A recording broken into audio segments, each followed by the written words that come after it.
Hello there, folks. Welcome back to this week's podcast. This week we have Alec Sharp from the English Electric Motor Company. He's come in to talk about all things EV, electric vehicles, more specifically electric motorcycles. Now, there's lots and lots of contentious issues here, lots of myths, lots of legends, lots of misunderstandings, so I thought I'd get Alec in to try and clear a lot of this up. We had to do this remotely because of the COVID-19 situation that's ongoing at the moment. It's currently April 2020. Because of that, there were a couple of issues with the audio, which I've tried to remedy as best I can, but there's a little bit of echoing at Alec's side with my voice, so apologies about the substandard audio in places. Anyway, folks, I hope you enjoy. Thank you very much for all your support, and here is episode 6 of Brewtime TeapotOne podcast. Enjoy. Lovely job. Right, so you're recording just now? Yep, all good. Awesome. Right, I'm recording, so I'll just do I'll sync my audio up. Now, if you could do me a favour, could you just clap a couple of times? Beautiful. It all makes sense when you come to edit, don't worry. How long is it? Cause did you have to learn all of this? Because you're not like a camera audio person by trade, right? Or are you? I don't know. No. Are you? No, I'm not. I taught myself video editing on my... Well, very basics. I taught myself on my round the world trip. Yeah. Literally, I got to the Nürburgring and was staying in that. Cheers, by the way, Slange. Yeah. I got to the Nürburgring and suddenly thought to myself, oh, I should really be making some videos of this. And I thought, oh, how do you make videos? So bear in mind, I spent 3 years in the build up to the actual trip. I hadn't thought about learning how to edit, so I just used Google and YouTube and taught myself the basics really, and went from there. And still going now, still learning. Because when we used to do the custom stuff. We used to do all of our own videoing stuff, and I had absolutely no idea concerning it. And I remember my mate my business partner with the old Empire side of things. He used to do all of the filming, so he used to have like a Canon something like what's it called, a DSLR camera, doing a lot of the main footing on like a gimbal type setup. And we used to be like hanging out the side of the van, and we, to get all that footage. Then we'd have all the GoPros attached to everywhere you could possibly conceive to have a GoPro. Right, yeah. But it was the editing that I had no idea how much time it takes to make something look good, and how much footage that you need, how much footage you film versus how much footage you use. It's crazy, isn't it? It's crazy. You can literally, you will end up with 6 hours or 8 hours from a day away on tour, and you will end up, ideally, you want to cut that down to less than 20 minutes. But I mean, my vids are generally like 30, 40 minutes, really. But people just don't have the attention span. People that follow your channel do, because they're used to that style of video. Yeah. But when you're trying to appeal to new subscribers, then people have an attention span of a gnat. They just want it really away. Quick. Yeah. So it's a happy medium, really. Yeah. There's a fair bit of graft. Yeah. Folks, I'll introduce you. This is Alec Sharp from the English Electric Motor Company, and he's very kindly agreed to come on board for the podcast this week, and we'll have a little chat about EVs, electric vehicles, specifically electric motorbikes. Absolutely. Awesome. Now, Alec has very kindly given me, he's the chap that supplied the Zeros that I've taken out and the Energicas when I've taken them out. And obviously you folks have given me lots and lots of questions about them, and I really don't know too much about it. Hence why we invited Alec on. He's very kindly agreed to come on, and hopefully we can dispel a few myths and get it straight from the horse's mouth, from the expert. What's the future? What's going on? Oh my God! No pressure. Yeah, no pressure at all. So first off, how are things? How's it all going with the world apocalypse that's facing at the moment? Yeah, I know. It's I feel like the last thing on people's mind is going to be electric motorcycles right now, or motorcycles. That's a lie, because I guess with all this amazing weather we've been having, everyone's looking out their windows just dying to get back on their bikes at some point. So fingers crossed when it finally finally dissipates, we can all get back on, to some sort of normality. The first thing people will do is hop on their bike and Absolutely. go for a hammer about. But no, I mean, I guess it's the same. Sorry, that's my dog. I know. Shush. I think there's no real difference between us and everybody else in the respect that we've had to kind of shut up shop showroom wise. For the time being, but workshop was still open, and we've got a lot of because electric motorcycles are so good at being a commuter's vehicle. We've got a lot of guys who are key workers who are commuting, and therefore we can keep the workshop open and help them keep the bikes on the road. The fact is that actually doesn't require a huge amount of work because there's, as we'll get into it, there's not a huge amount to keep maintained on an electric motorcycle or to go wrong. But yeah, so I mean, it's for us at the moment. It's just the workshop's open, and we're kind of really gearing up for when this ends, and we can get to some sort of level of normality again, I guess. Yeah, absolutely. Yeah, and how about yourself personally? All family safe and well? Everyone good? Yeah. Funny, we Fantastic. had we had my grandma, who's probably she must be I don't know, 80 something. Yeah, 80 something. And and earlier on, about 2 or 3 weeks ago, when the story was really all kicking off, I rang her up and just to see how she was getting on, because no one had spoken for a while. And she picked up the phone and was like, "Hello?" I was like, Grandma, are you all right? She's like, "Oh yeah, no, just a bit of a croaky throat, and I've had, I've been in bed for, sort of 2 or 3 days with a raging fever, but other than that, I'm absolutely fine." I'm going, "Are you what? And you haven't rung anyone, told anyone?" She's like, "I'm sure it's just a go." I don't know if you know what's going out, in the world, Grandma, but this could be something. She was like, "I'm sure it'll blow, it'll be fine," and it was. So, I mean, for a while there, we're like, not really sure what's going to happen. Then, yeah. So, but that's the only thing really that's happened. We live so far out the way here. Have you ever been here before? Have you? Have you been here? I haven't. No, I've not been to your HQ. No. No, we're well out of the way. So we're fairly isolated in the first place. But I mean, it's the first, like, almost the thing. It kind of hit home, like it could have potentially have been something, but it wasn't. I don't know what it's like. What's it like your neck of the woods? Is it serious? Like, well, yeah, we lost a neighbour last week, I think it was. A neighbour across I have a bit of a sort of village. It's a really nice little village where I live, and there's like a village common out the front here.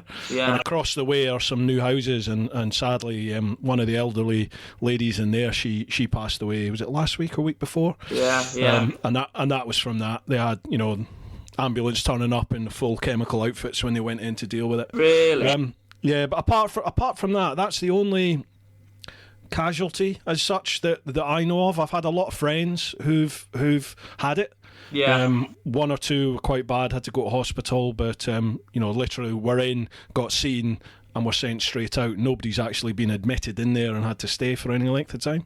Yeah. So yeah, those that have suffered with it, have suffered quite badly, but not as bad as you think it's going to be. Yeah. I don't know. It's a weird one because like my missus and I, we both had.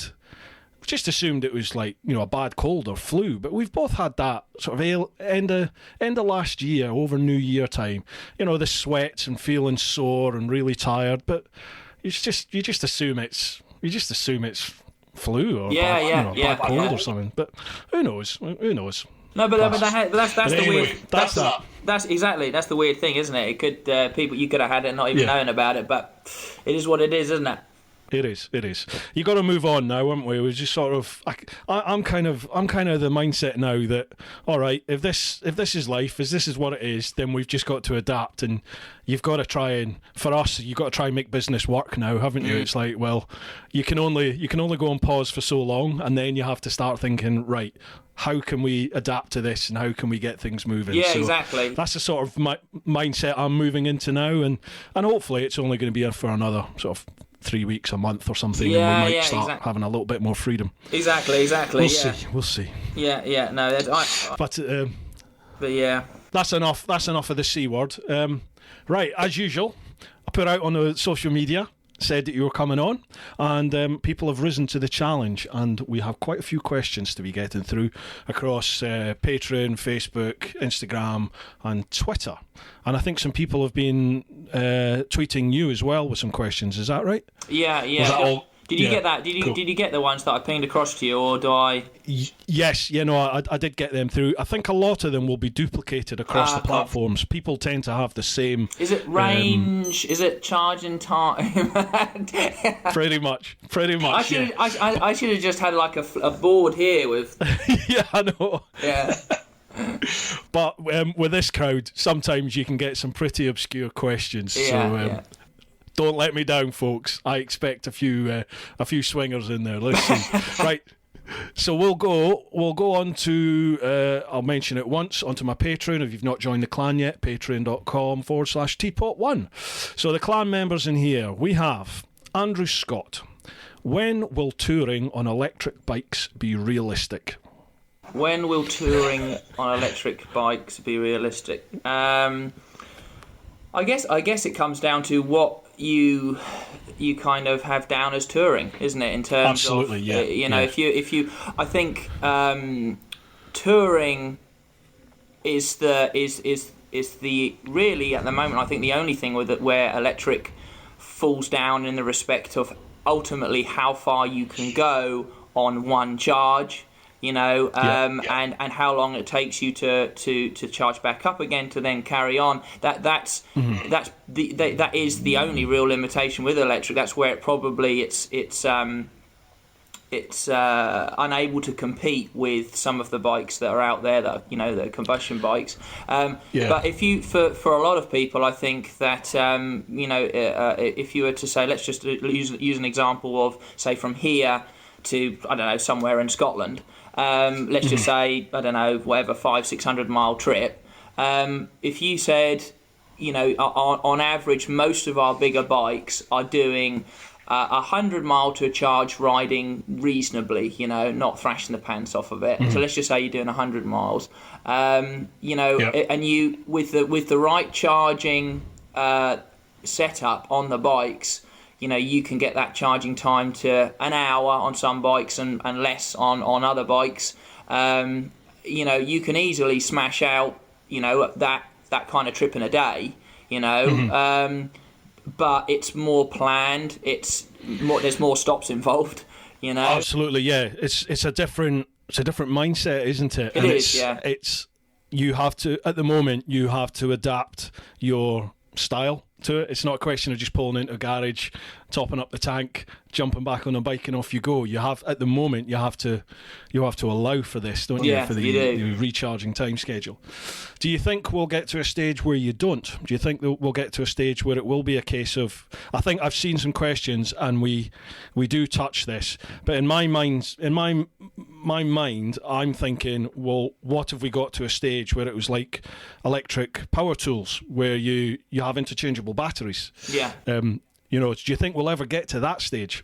I think a lot of these, this whole, swappable batteries, this hot swappable battery sort of idea, I think is a fantastic idea. But it's unfortunately it comes down to everybody, all the manufacturers standardising what they use, which as it currently stands, however many hundreds of years worth of having plug sockets, in mains houses, and we still can't standardise worldwide anyway. That's right. Every country's got a different. So unless that, what I can see happening, I think, not for the touring side of things, won't help the touring side of things, is commuter-based city bikes. I can see there being battery banks for them. Probably they're already starting to do it in. They've already started to do it in some countries in the Far East, where they've basically big companies have managed to. Big companies have managed to get charging points installed where you have a battery, a bank of batteries where you take yours out, put it in there, swipe your card, and take another one out. And away you go again. A company called Go. I'm not sure, there might be another one as well, but they've tried to get into Europe. I don't think overly successfully so far, or it's just early days. I can't remember, but there are about. But concerning actual touring, the batteries would have to be so big. At the moment, I don't think it's viable. I think they're heading down the route of basically making a more energy dense battery that's able to charge faster. And I think that will come, in time. We're still early days. I mean, you've ridden the likes of the new Energica, which is a new big battery, isn't it? How did you find that concerning range in comparison to what you've ridden before? Well, what I thought I had ridden the 2020 Energica when I was out in Italy, but it wasn't. It was the same one that you gave me. Basically, it was a 2019. Oh, okay. It was, yeah, because the range on that was. I mean, we were spanking it, but that was to get all the publicity shots and stuff. Yeah. But it was still around 50, 60 miles. Yeah. Whereas I've noted off of the Energica website, they're talking about, I think, a minimum of, was it 140 miles, something 130 like that. miles, up to 250, something like that. Something like that, yeah. I mean, I think that's... Which is astonishing. Well, I think that's probably slightly embellished, but I would say, I mean, if you're basing it upon battery capacity that they're telling you, so the old ones are say 11 kilowatt hour batteries, and these new ones are like 20 kilowatt hours, so they're not quite doubling. Then, okay, but the weight is reduced, because that was the question. Everyone said, yeah, but it's going to be double the size of the battery, and they go, no, it's 10 kilograms lighter. Wow. So they've changed the tech completely in the battery to allow it to be a lot lighter and be a lot more energy dense, and retain the fast charging too. So that's a step towards in the right direction to being able to. Absolutely. Yeah. I mean, I think what this touring question really comes down to.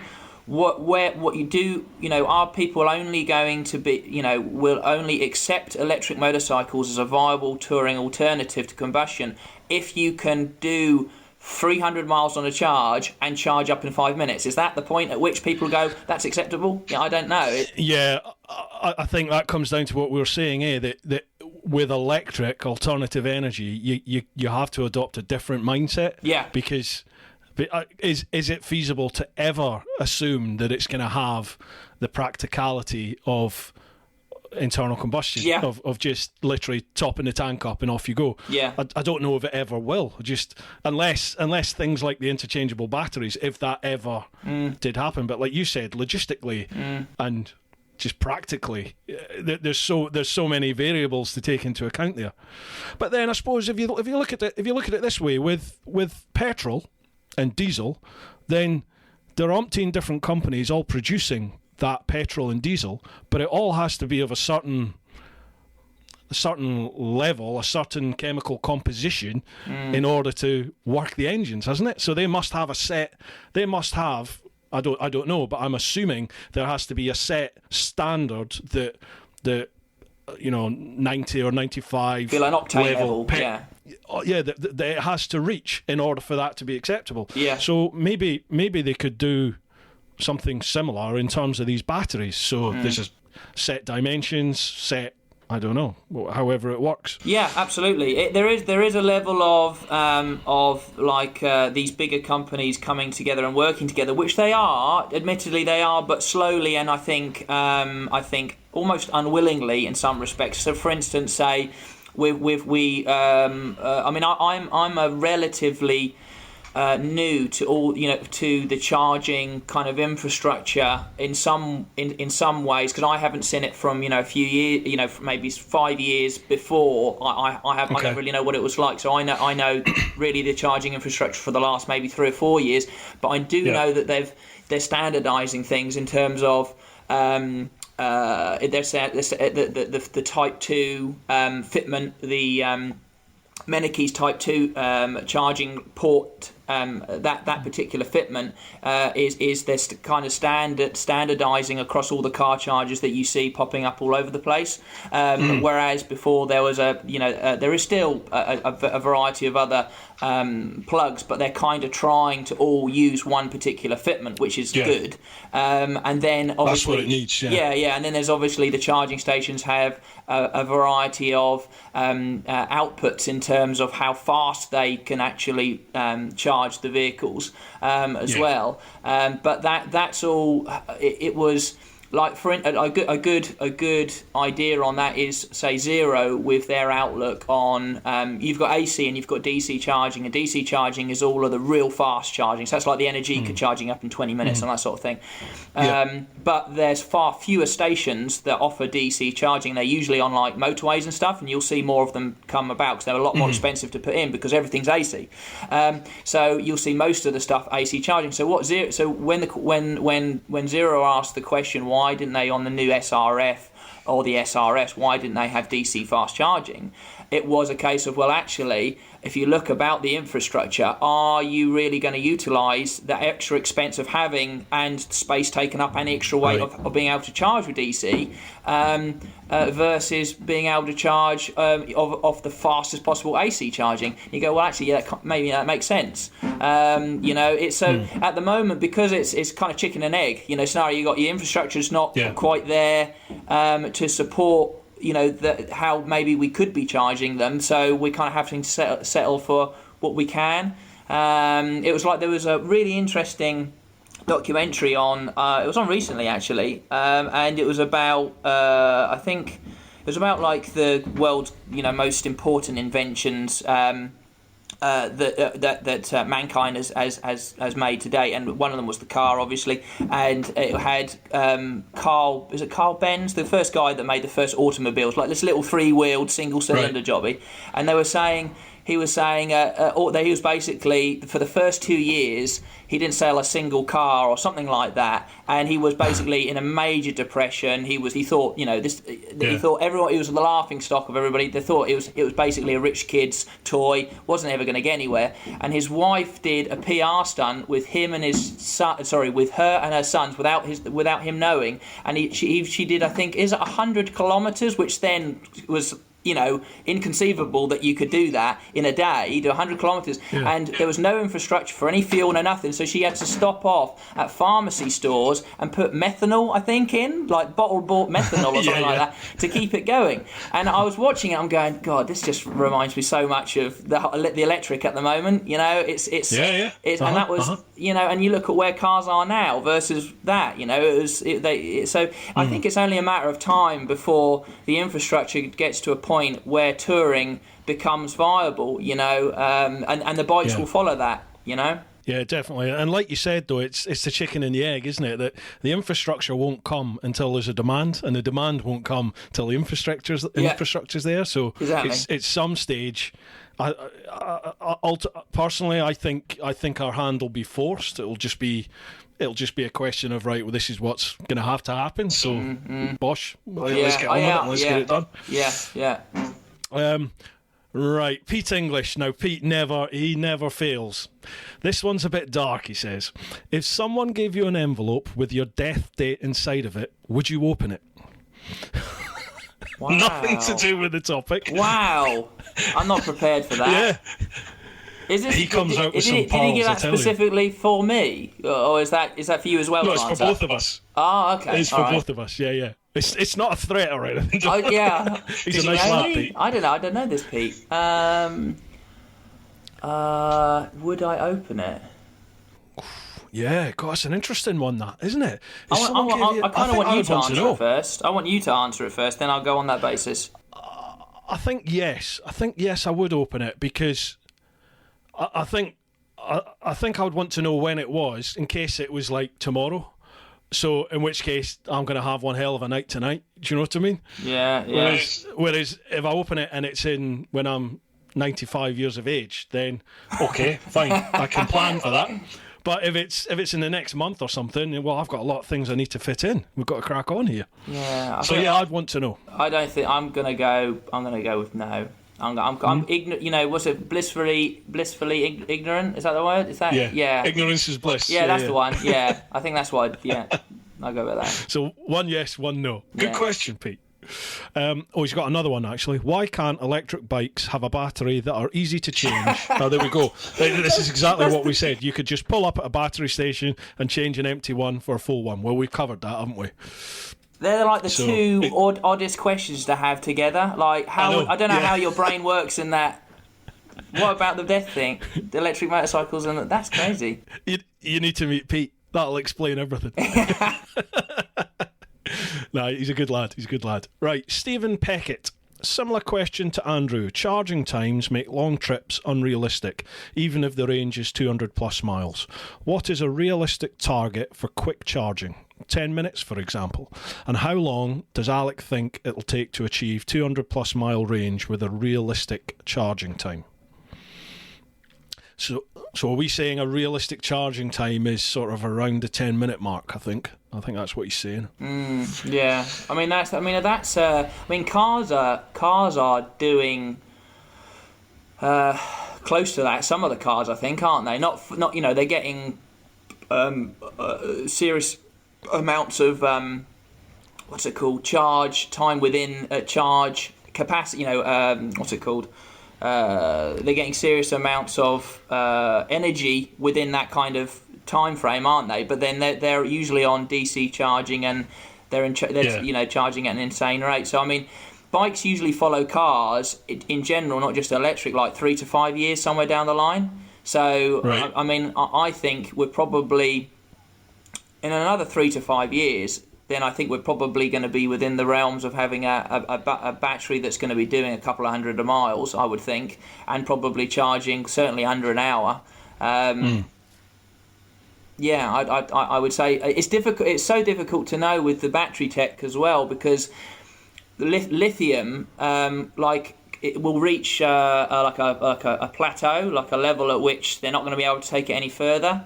And then, But then there's going to be something that will come in and supersede that. But from conception, so from the idea of, I don't know, I mean, there's loads of different texts that you hear about. There's like lithium air, lithium sulfur, lithium. There's loads of different ones you can read about online. But from coming up with the idea to it becoming commercially viable and we'll start seeing it, it's 10 years or something like that. So we won't see that until whatever it's 2030. But yeah, I think within 3 to 5 years you'll start seeing. Well, actually, put it this way: we're at the NEC Motorcycle Show, whenever that was. When do they have that? November, is it usually? November. Yeah. And we were there on the Zero stand, and we were looking around, and I was talking to a lot of people there, and we were looking at what was electric and what wasn't, and I'm sure that within 3 to 5 years there'll be at least one, if not more, offerings on every single Marks stand. Every single manufacturer stand there, and I think all of those guys won't have electric bikes on their stands unless they're getting comparable to some of the combustion bikes, which is going to be 150 200 mile range. That's what I think, definitely. Anyway. Yeah, definitely. Do you have any of the 2020 Energica fleet in as yet? No, I think they're on a bit of a go slow in Italy at the moment, I believe. Obviously, I didn't think of that. So I think the dates we had initially were about, I think, May time, and I think we might be pushing that back a bit. So because on their website, obviously we touched on this, but their sort of ranges of, I think, 140 to 250 miles. It's pretty amazing, and they're talking about a 40-minute rather than the 20-minute DC charge. It's now 40-minute, but that range is still pretty spectacular. It'll be interesting to see if it lives up to that. I think, for sure. Yeah, I think what you'll find, it will do it, but I think you're going to be maxing out about 30 mile an hour. I might be wrong. They might have changed some other things, but the basic kind of principles of what they've got. And in terms of battery capacity versus what they'll be using, because I don't think the motor's changed. I think the old one, I mean, you said, was it between 60 and 90 miles? I think 60 if you're giving it some. I think you could stretch it to 90, right? It was less than that. The Energica for commuting, it was the motorway. The motorway absolutely rinsed the battery. Yeah.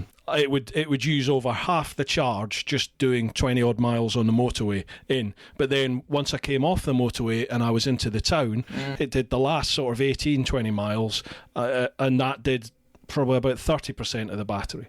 So I could get into town, which is 38, 39 miles, but it would use about 70, 80% of the battery. Really? Yeah. But then I took it for a run around the country roads. I did a video on it, like how practical is an electric bike, and I got about 70 miles out of it on backcountry lanes, and that was riding the same sort of way I ride a petrol bike, to be perfectly honest with you. It was great fun. I loved it. Absolutely loved it. Yeah. No, it's that is the issue. Is once you get onto a nice fast straight long road, you can just watch this the state of charge just drop, you know. and that's what I've found. And we've got a couple of bikes on trial with the police force at the moment in round this way. And I gave them all the spiel. I was like, okay, like, because they ride. I think they're all fairly fast riders, I think. And I gave the spiel. I was like, okay, just to make you aware, especially with a half-size battery, it's like an enduro bike. I said, right, just to make you aware that your range is going to be anywhere between 40 and 70 miles, approximately. But you will be getting towards 40 if you're giving it the beans. If you can, ease us up a bit, you can get closer to 70. But just be aware that if you see the state of charge dropping quick, all you got to do is adjust your overall speed by 5-10 mile an hour, and it will make a massive difference in how far you're able to get further. And they're like, no, got it, yep. And then I got a phone call like the following day going, Corporal such and such has run out on the A47. He does, and it's on 0%. He's having to push it back. I'm like, well, I did say that if you, no. I think what they think is like, they get it down, you can be right, and I did it. You'd be riding along at like 60-70 mile an hour, and you're watching it come down. You're like, oh, I've only got 5 miles to go. I've only got 5 miles, and you watch it coming down. It's coming down. You're like, it's 3 miles. But all you'd have to do is drop, rather than get there a bit faster, drop your speed by like 5 or 10 mile an hour, and all of a sudden your range goes up hugely. But you're kind of in your mind, you're going, oh, I'm going to be there in a minute. It's all right. I'll make it. Yeah, exactly. So it's but with this the new Energica, I'm sure it should be doing between 100 and 150 mile real world riding. I'm sure it should be on the basis of even that's fantastic. Yeah, I think it is, and in a 40-minute full charge. 40 minutes a bit of a pain in the bum, but it's still it's still a damn sight better than having to wait 5 or 6 hours with the AC charge. Oh, exactly. Isn't it? Yeah, exactly. 'Cause I sort of put it up against the likes of an MT10. Or an MT10, if you spank the nuts off an MT10, you'll get 70, 80 miles out of it. Touring, you can get maybe 120, maybe a smidgen more.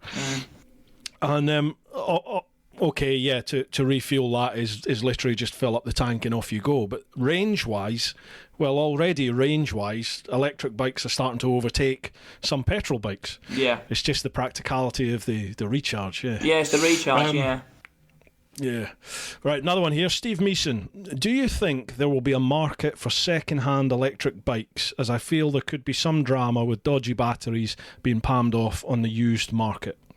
Yeah, good point. Well, it's a question we get asked a lot about the second-hand market.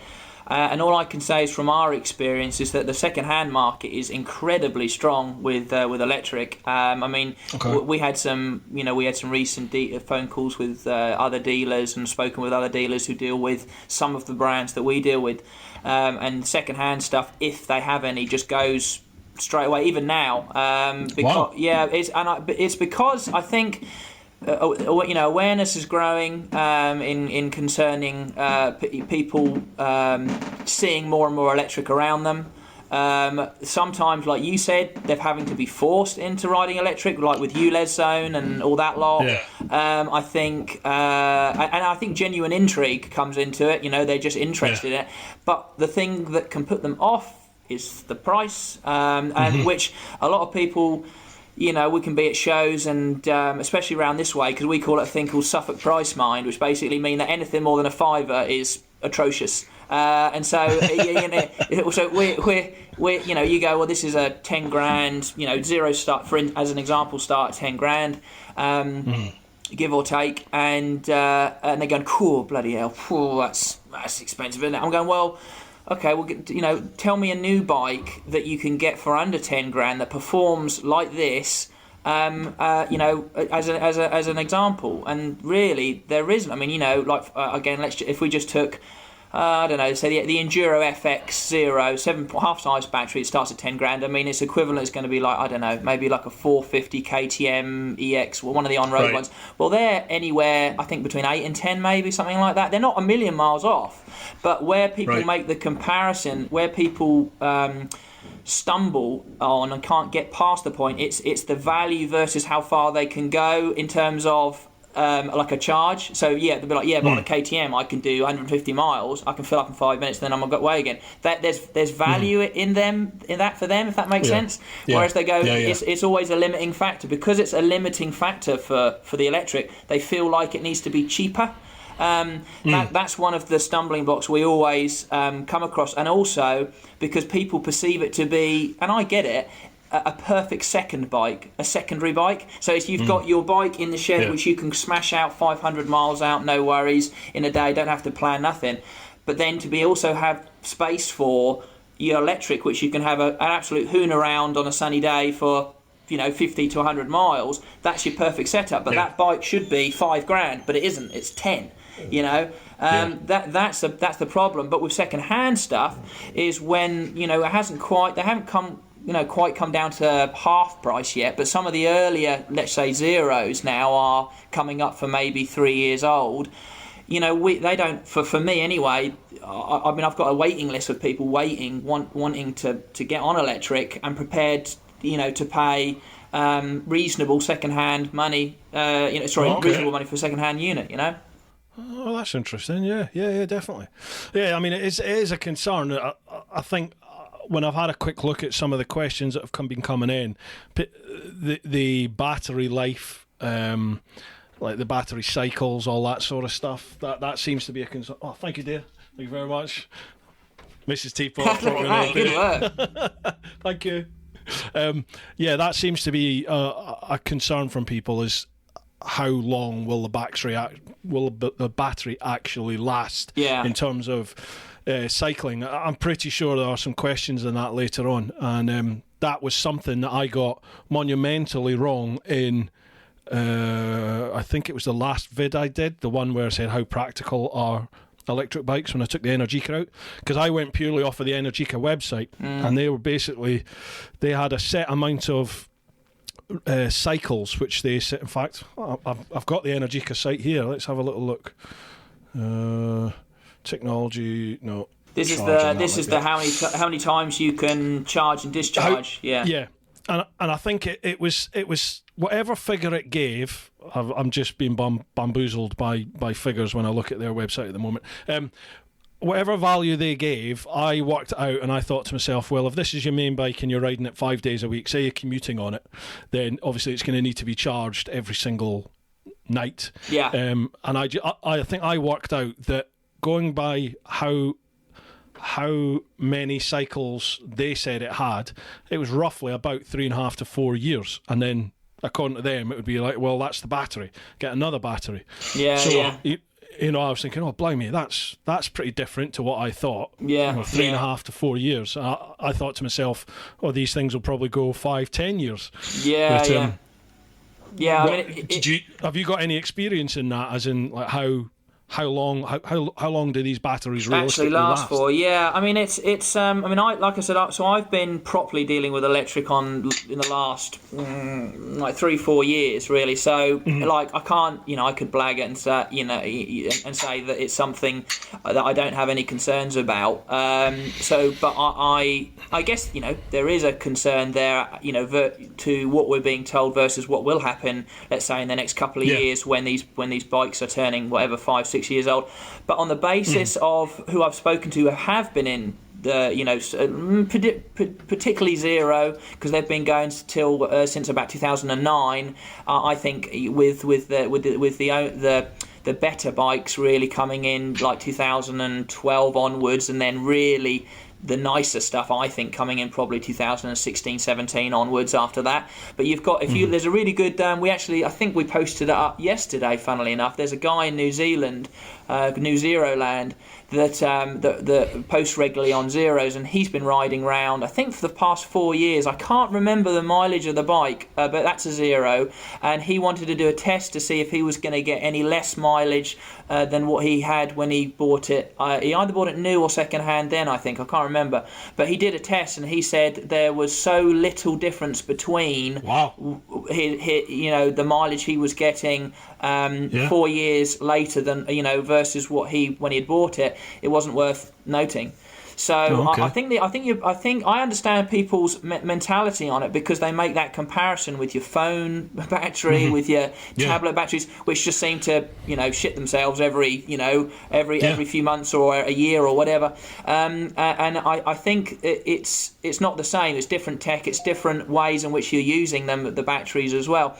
And the cycles thing is an interesting point in the respect of I think, when people are buying bikes, electric bikes, I think it's going to change in what people are going to be looking for. Because when people come and buy second-hand bikes, they're all talking about how many miles has it done, what year is it, all that lot. And I think actually a more important thing people should be asking is how many cycles the battery's done. Nobody ever asked me that. I make a point of, when we sell something, I go, look, I can read in the data, this is how many charge cycles and discharges it's had.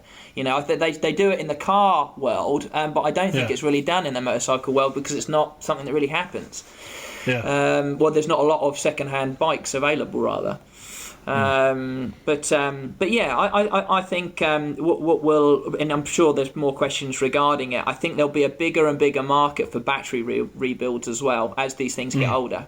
It's the same as you taking your used whatever combustion bike and getting getting the head done, or a new head gasket, or a partial engine rebuild, or whatever. It will be the same thing as going to get it repacked with the latest cells, or Yeah, definitely. I know for a fact there are some questions about that, because that's a concern a lot of people have, is what happens when the battery's done. What happens then?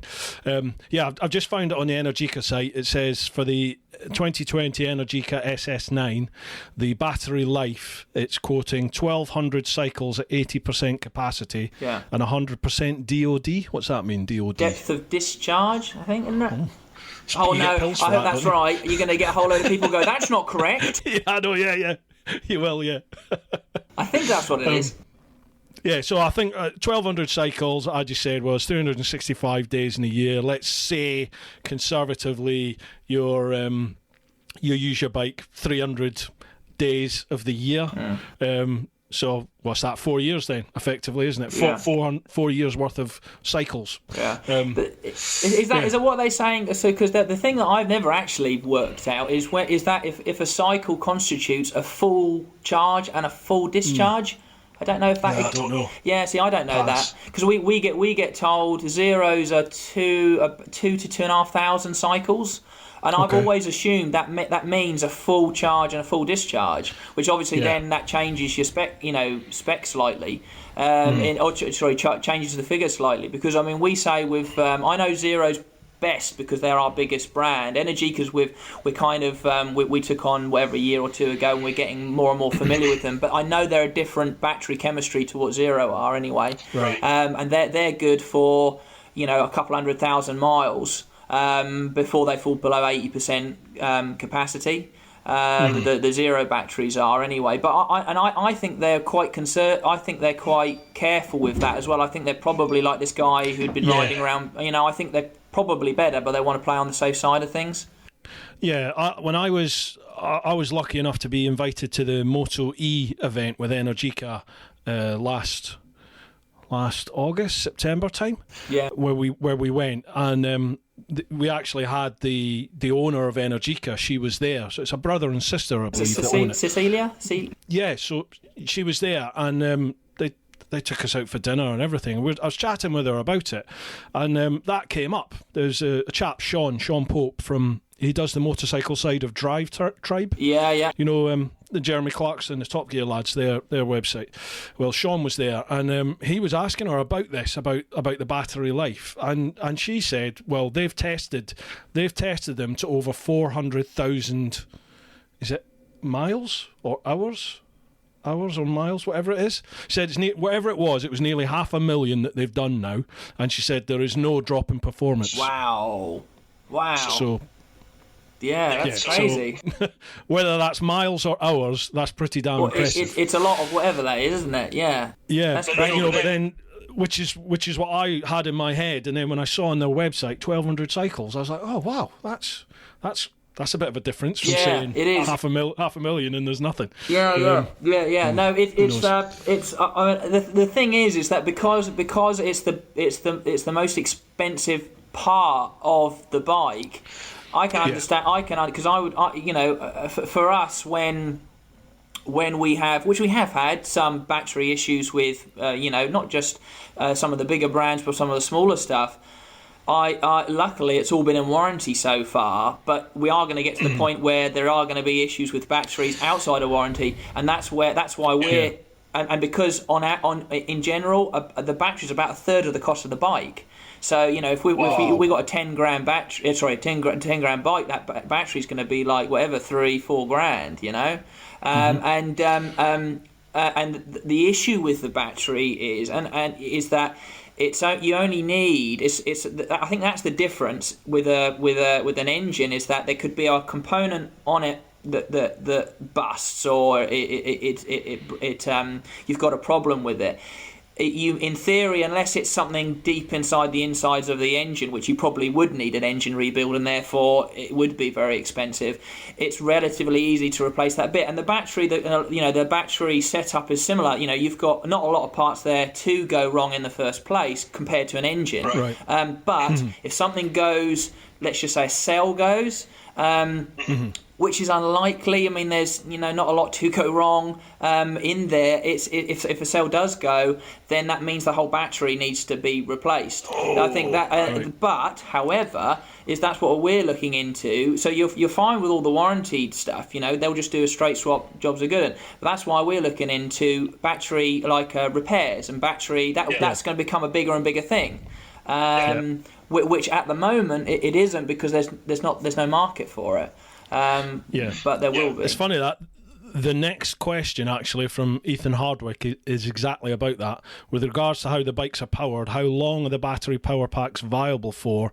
Will they have to be swapped out after a certain amount of time due to deterioration? Yeah. So we've kind of covered roughly pretty the much battery life, so I mean, like I said, so it'll be a case of whether, so I mean, there are companies in the UK that already deals with battery repacking upgrades, but we want to do motorcycle specific and brand specific as well. So if maybe you bought a bike in 2015 which is rated at, let's just say it's like again, using Zero as an example, as say a 6.5 kilowatt hour half size battery.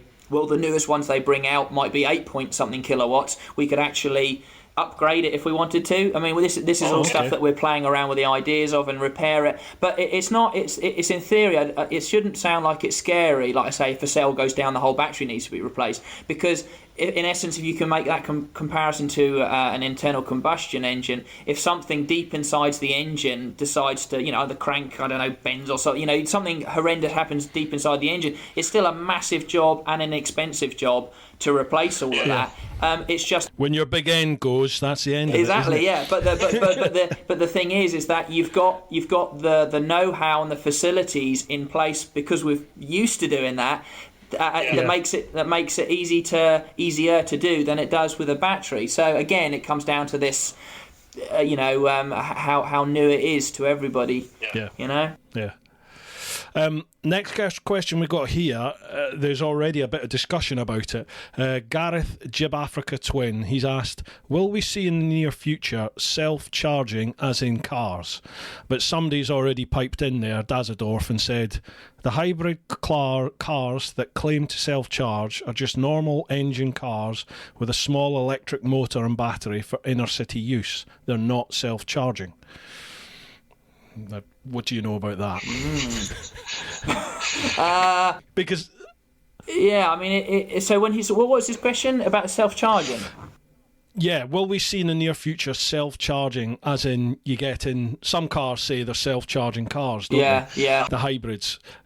because I know, well, both the Zero and the Energicas that I've had, they've had that regeneration on it. So when you roll off the throttle, it sort of puts a little bit of power back into the battery, doesn't it? Yeah. So I mean, it's I'm not familiar with all of the cars. I know. I mean, we did a high voltage mechanical course. We've worked on a few of them, like the hybrids and stuff.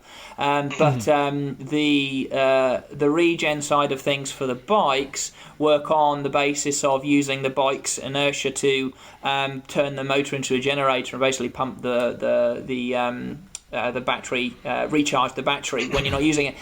From what I've gathered from people that use their bikes a lot, like, you know, long distance commuting and that sort of thing, and guys in the States as well, is that a lot of guys, they worked out the efficiency of the regen versus, let's say, for instance, you know, you go up a hill and then you use all the power getting up there, and then you freewheel and use your regen to then charge your battery back up again. And that was, in fact, that was one of the guys that were at a show, and he was like, because wait a minute, basically, if I'm in a hilly area, all I've got to do is get to the top of the hill, I come down, I'm fully charged, I go back up the hill, I don't have to charge up, right?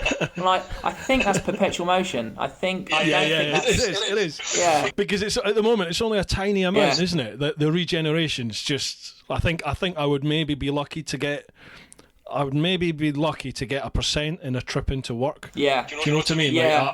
I would see maybe 1% regeneration coming back. Yeah, basically. During my time at work. Yeah. I think you're probably right. I mean, I usually tell people it's actually that I think it's made part of the system, less so for energy recuperation and more so for riders' experience, to actually have that adjustability of engine braking, because a lot of people don't like having no engine braking. So to have that adjustability there, and you know how fierce it can be in the Energica, it can have you over the handlebars, can't it? If it's in. Yeah, it can. It's like you've hit the brakes. It is, yeah. I mean, it's almost like, you know, they do the one pedal driving car, like electric cars now, where you just don't have a brake basically, and you rely on, you know, you basically, you know, this is go, and then you release and you slowly come to a halt. And I think that on the Energica, I mean, I don't know you, but I hardly touch the brakes. You control it all on the throttle.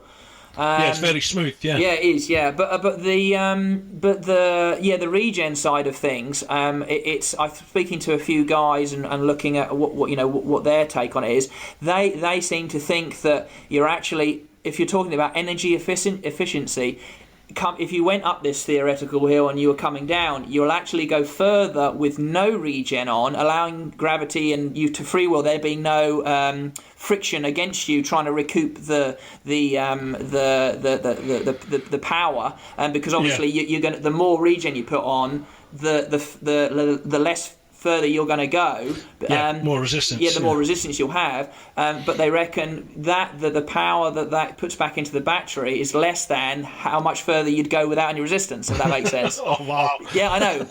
Mind blowing. Yeah, isn't it? Yeah, these are the sorts of conversations that I have, like with some of the guys. So I have this is one of the things, completely off topic, but we come to a show and I could be talking to someone who thinks that it's perpetual motion that I'm selling versus someone that are telling me how actually it's more efficient not to have regen on, and that's the kind of things that I deal with when we're at shows and stuff. It's crazy, Just stand there like the glaze looking at your face. Yeah, that's why I'm drunk at most shows if you ever see me. But yeah, I'm saying nothing. I never touch this stuff. How are you? Are you okay on your phone? Are you still recording? Yeah. It's still. I've got it plugged into a power bank, so it should be all right. Oh, fantastic. Good stuff. Right, one from Haggis here. Alec, would you recommend an electric bike to a relative to buy now as opposed to a traditional petrol engine, or wait until they are developed more? Ooh, this is putting you on the spot. Yeah, because obviously you want to buy one now, obviously. Obviously. No, so yeah, there's motorcycle salesmen saying you need to buy one now, and then there's like actual, if I was looking at buying a motorcycle, what would I buy? I think, in all honesty, if I have a particular purpose for but let's just say commuting, I can't think of a better bike to commute on. Genuinely, I cannot think of a better bike. Agree. If we're talking about wanting to do other things, whether that is off-road or you want to go touring, I think electric can do it. I think it makes it a little bit more challenging. It doesn't make it any less fun or interesting. It just makes it a different experience, I think, riding that. But in terms of waiting, we get this asked a lot about, in terms of how long have I got to wait till it gets to this point, or how long is it going to be till they get here, or when do they going to come down in price? And the ultimate answer to all of those questions is the sooner that people buy and the more people that buy, the faster the tech will advance and the cheaper that will become. And so, it's all well and good waiting until this comes about. But the fact is that if everybody kind of dives in there and becomes part of this, even in a small way, it's all going to speed it all up. That would be my answer to it. Yeah, it's like that perpetual sort of roundabout motion, isn't it? Where people are waiting for the development before they buy electric or invest in electric, and then the electric companies are waiting for the demand to come in before they invest further. Yeah, absolutely. It's the power that, without sounding too wanky, the power is in the people in the respects that it's down to them. Yeah, No, totally. But I think you're right, though. I think we almost. I think realistically, we have to let go of what we perceive as the norm at the moment with regards to travel and refueling, because ultimately at the moment we're not in a place where you can just rock up on your electric bike, recharge it almost instantaneously, and then go again. We're just not there, and we're not going to be there for quite a while yet. So you have to let that go, really, don't you? And you've got to lower your expectation in regards to mileage. Yeah. Because 500, 1,000, 1,500 miles. Well, that's just not possible at the moment. You're never going to cover that in 24 hours on an EV, on an electric bike.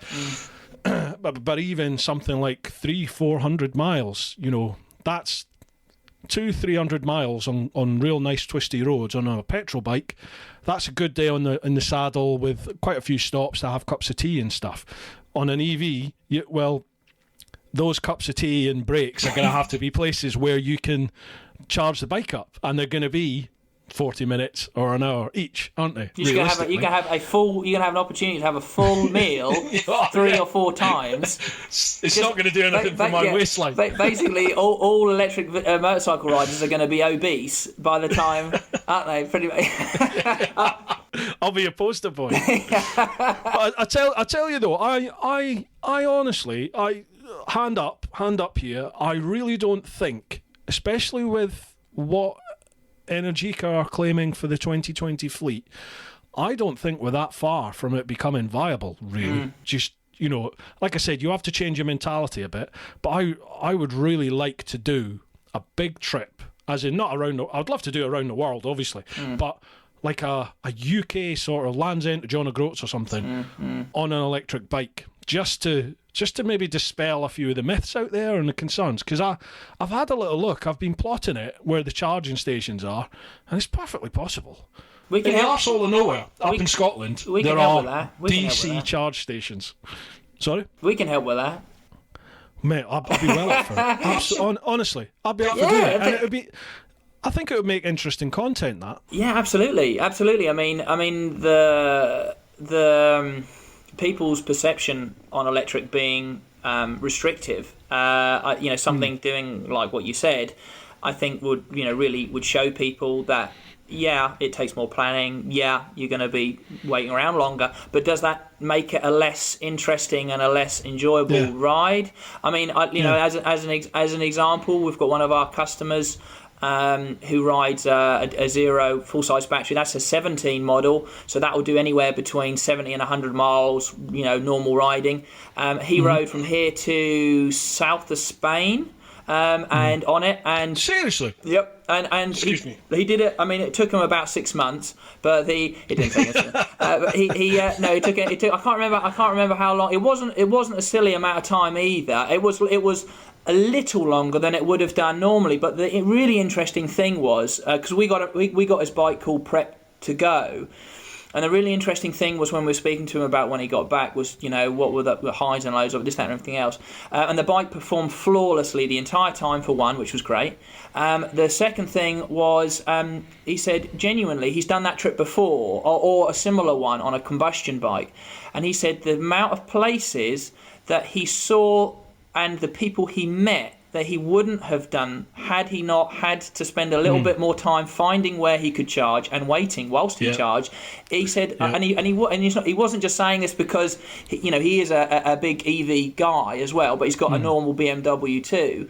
He said it almost made the journey that best much bike in the world. better. Best bike in the world. Yeah, he still uses that, but he said genuinely it made the trip into something that it wouldn't have been had he not had to do that, which is you don't think about that, do you? You go, hang on a minute, rather than I'm going to go all down these main roads and I know I can stop for fuel here and here. You go, oh shit, I'm going to have to go down here. I'm going to have to do a loop like that, which is an inconvenience if you're needing to get somewhere. But if you're actually just going for the hell of the trip, all of a sudden you're seeing places you've never seen before. Absolutely. I mean, I get asked this a lot, and people comment about whenever I do an electric video. People always say, "Oh, I'll never go electric. I love the noise of the engine. I love the smell. Blah blah blah blah blah blah blah." And I'm like, "Yeah, I totally get that. I was exactly the same when you guys contacted me that first time to take out a Zero. Honestly, in my head, I was like, I was thinking to myself, I've got no interest in electric, none at all. And I thought, is it fair for me to take this? To take the bike out for a spin, because already in my head I'm thinking this is going to be shit. It's not what I want from biking, And I said to you, it totally transformed my opinion of electric motorbikes. I loved it. And okay, yeah, you haven't got the smell and you haven't got the sound of the engine, but you've got other sounds. It's mental. Like when I was out in the countryside riding the Energica, I could hear a whole load of other things, and it's like above the scream of the Energica. But you hear a whole load of other things, and when I stopped to fill up, when I stopped to recharge, people were coming up to chat to me because they were like, "Is that an electric motorbike? Oh my God, I've never seen one of them." And the owner of the garage came out and he said, "Oh, I've had loads of cars using this, but I've never seen an electric bike. Wow!" And people were coming up and having a chat with you. So I think if you, like you said, if you were to do a big trip on that, there's a whole different side of biking that's going to get opened up to you, isn't there? Yeah, it opens up a different. I mean, you said it really. That I was exactly the same as you in my attitude towards electric. Because our sister, our sister business is Old Empire, which deals with custom stuff, which we've done old Triumphs, new Triumphs, old Harleys, new you name it, and we've done something with it. And my family, especially my father's an absolute petrol head. I had absolutely no interest in electric at all, it didn't. As far as I was concerned, I was happy never sitting on an electric bike ever. And I had just so happens I had an opportunity to have a go on one of the earlier Zeros, and it was a genuine moment of, this is actually pretty good, like better than pretty good, like really really good.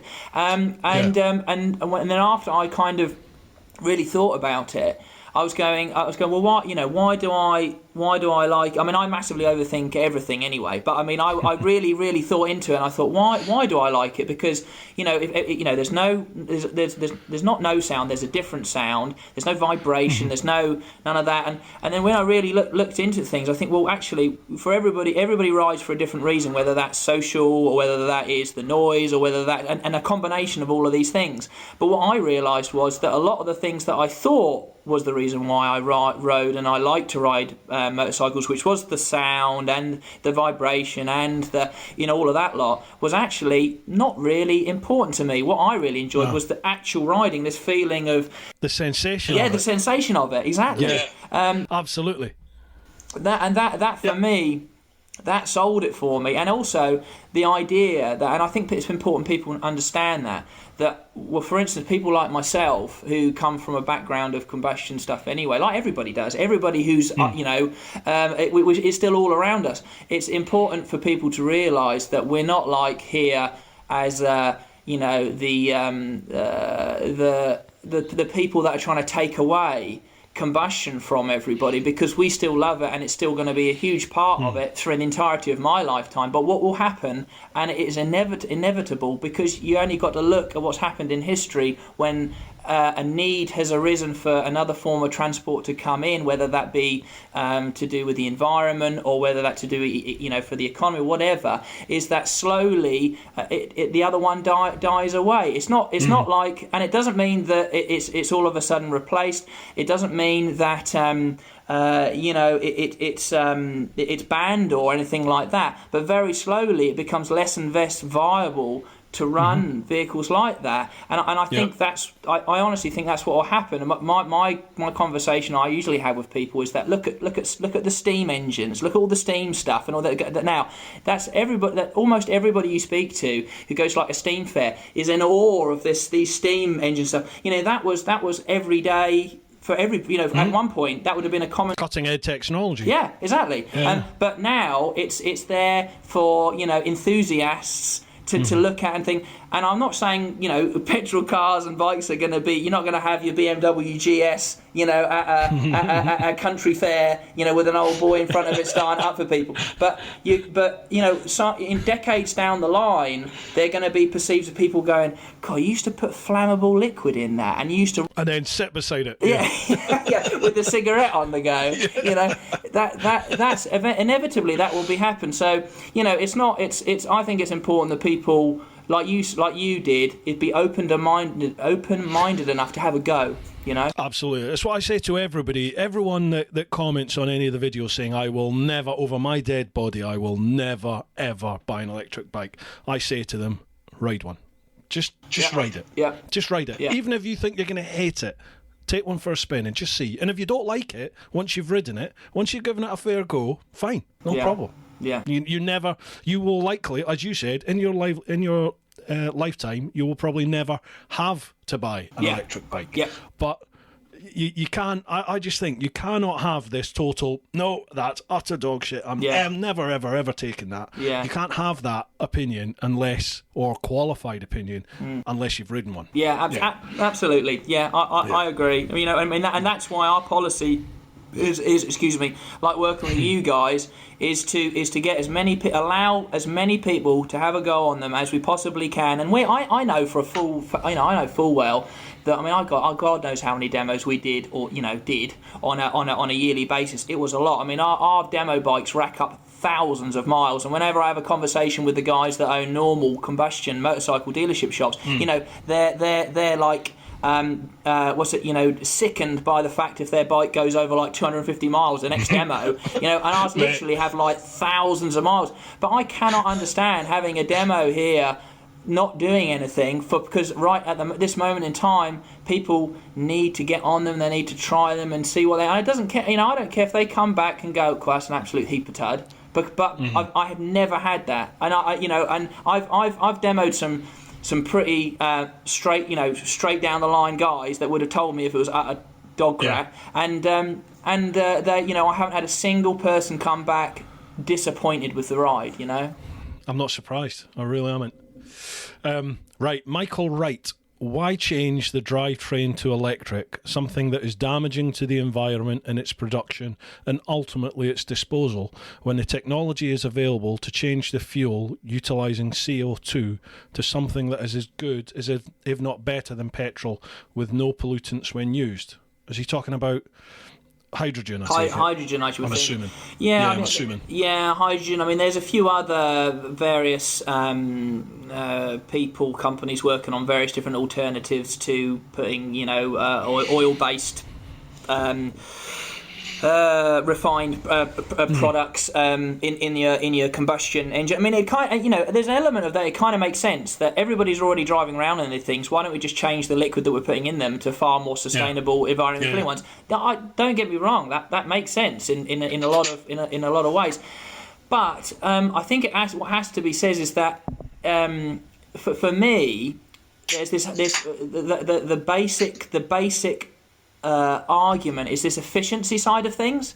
So if we're talking about efficiency, I mean, and this shocked me when I looked into it. It's like your newest brand spanking engine to come out of any factory, whether that BMW or whether that's Audi or whoever that's making that, a combustion engine is like at very best something ridiculous like 30% efficient at the fuel you put in versus the energy you get out. You've got like 70 to 80%. Seriously? Yeah, you look online, honestly, it's diabolical. Wow. So you think, and as it gets older, it gets worse and worse.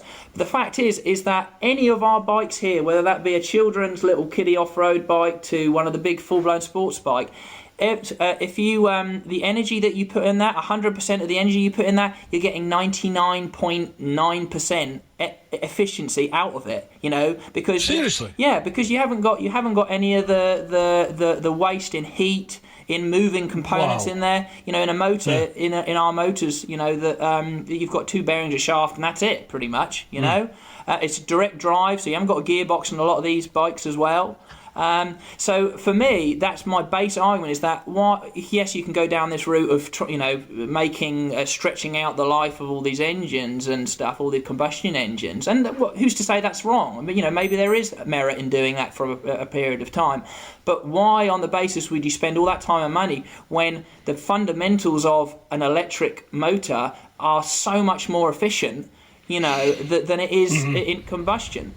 So that would be my argument, for one, anyway. I think, for me, one of my main concerns about electric is, and I've said it a few times, in that at the moment I don't think electric is the answer to our environmental issue. And I might be wrong in that, but my understanding is the production of the batteries, and then the disposal of the battery, is far more damaging to the environment, is it not, than for example petrol? To actually produce these batteries, from what I've seen, and again I could be guilty of falling for the anti-electric propaganda, but when I've seen documentaries and articles and stuff about production of batteries for electric vehicles, they always cut to this expanse of devastated countryside which has just been stripped of everything, and then literally at the end of it, this weeping, bleeding battery oozing chemicals back into the ground. I mean, is that accurate or not? It is. No, I don't know. It's I think it's difficult. Honestly, I've read entirely the opposite.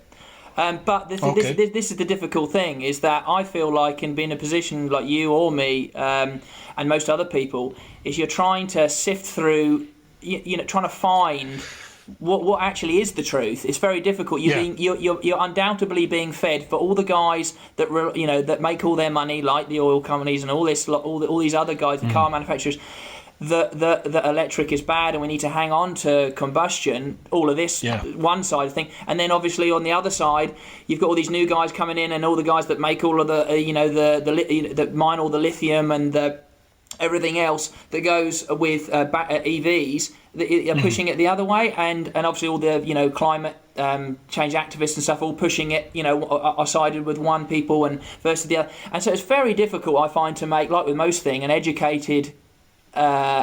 an educated opinion on something like that when you really don't know the facts. But the facts that I got from it was that which I was amazed by, that lithium itself is 100% recyclable.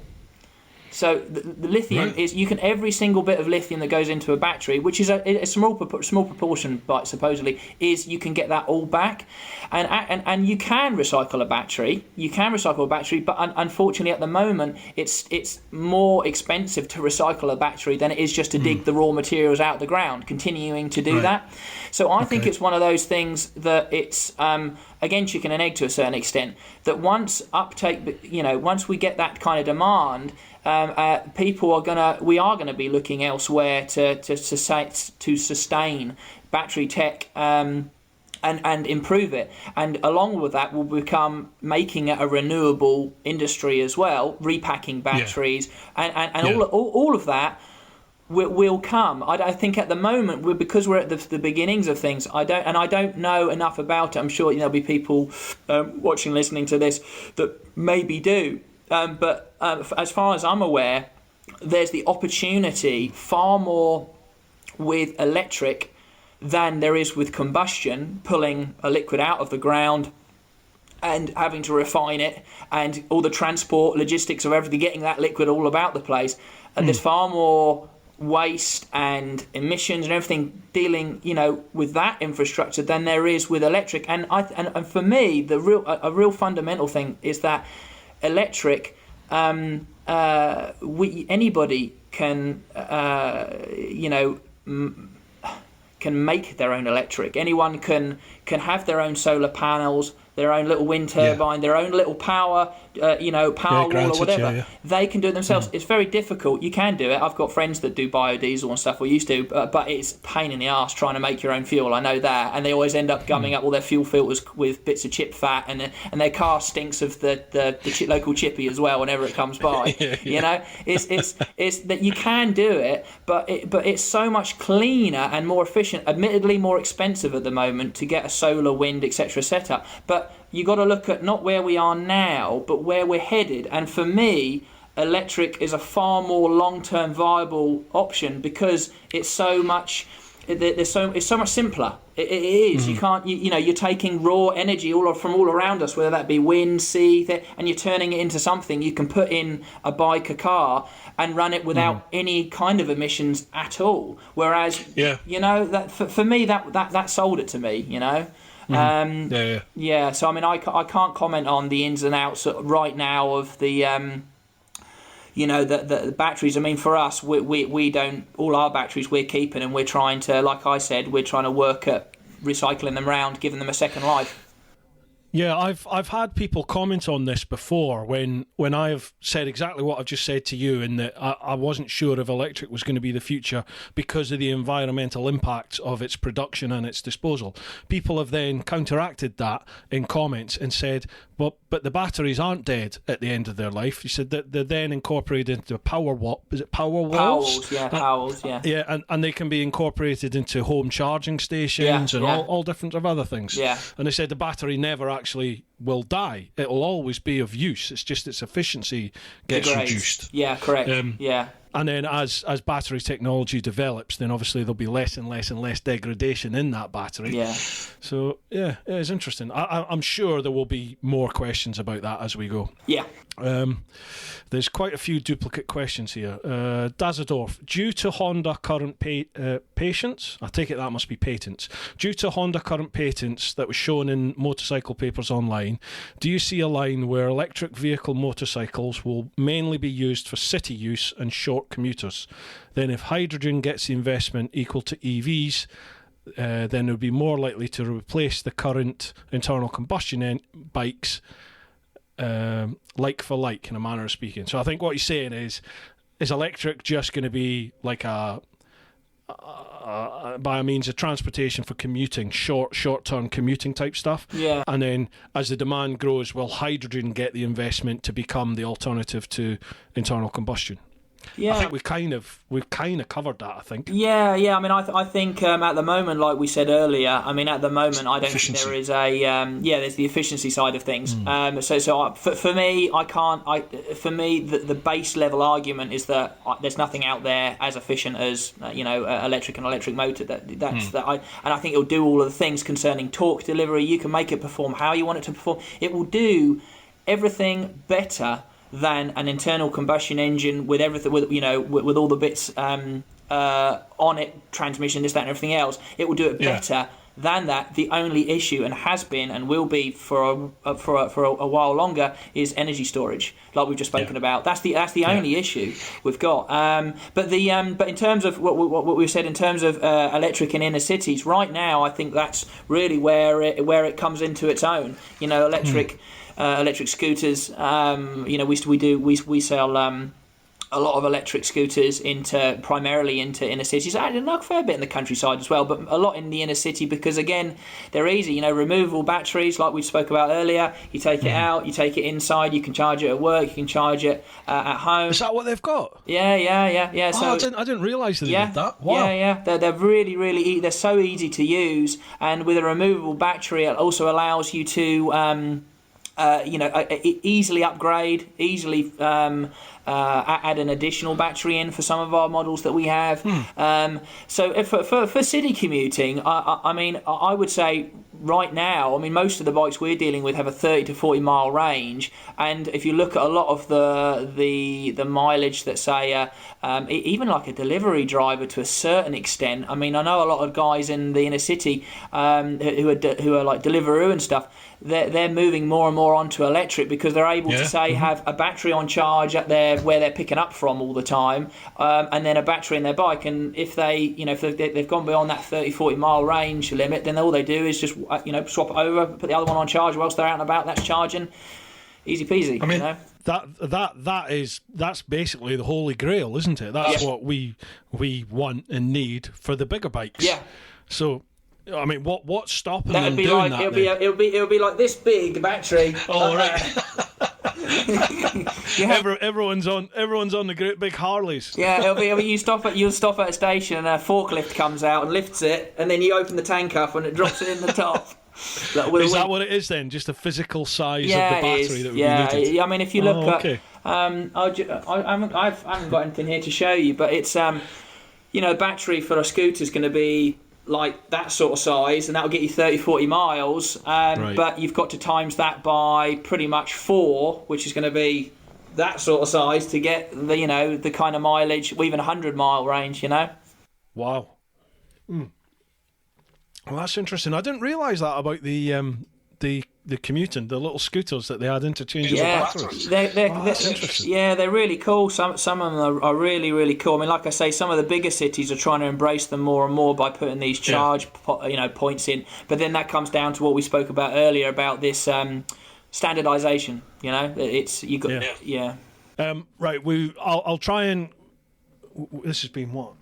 Been an hour and 20 minutes so far, and we're not even halfway through the first lot of questions. Oh, okay. So, right, I'll have to start picking them here. Here we go. Robert Bryce. Many folk still have a hang-up on range and charging times.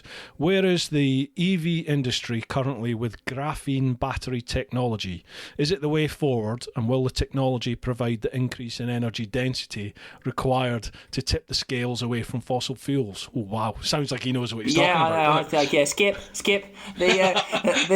I think from the basics of it is that graphene is supposed to be the wonder material that is that will solve all of humanity's problems. Unfortunately, it's super difficult and super expensive to make, as far as what I've read about it, and the potential for it in like supercapacitors and batteries is massive and could completely change the industry. But that comes back to our original point about basically from point of inventing or concept to point of it being commercially viable.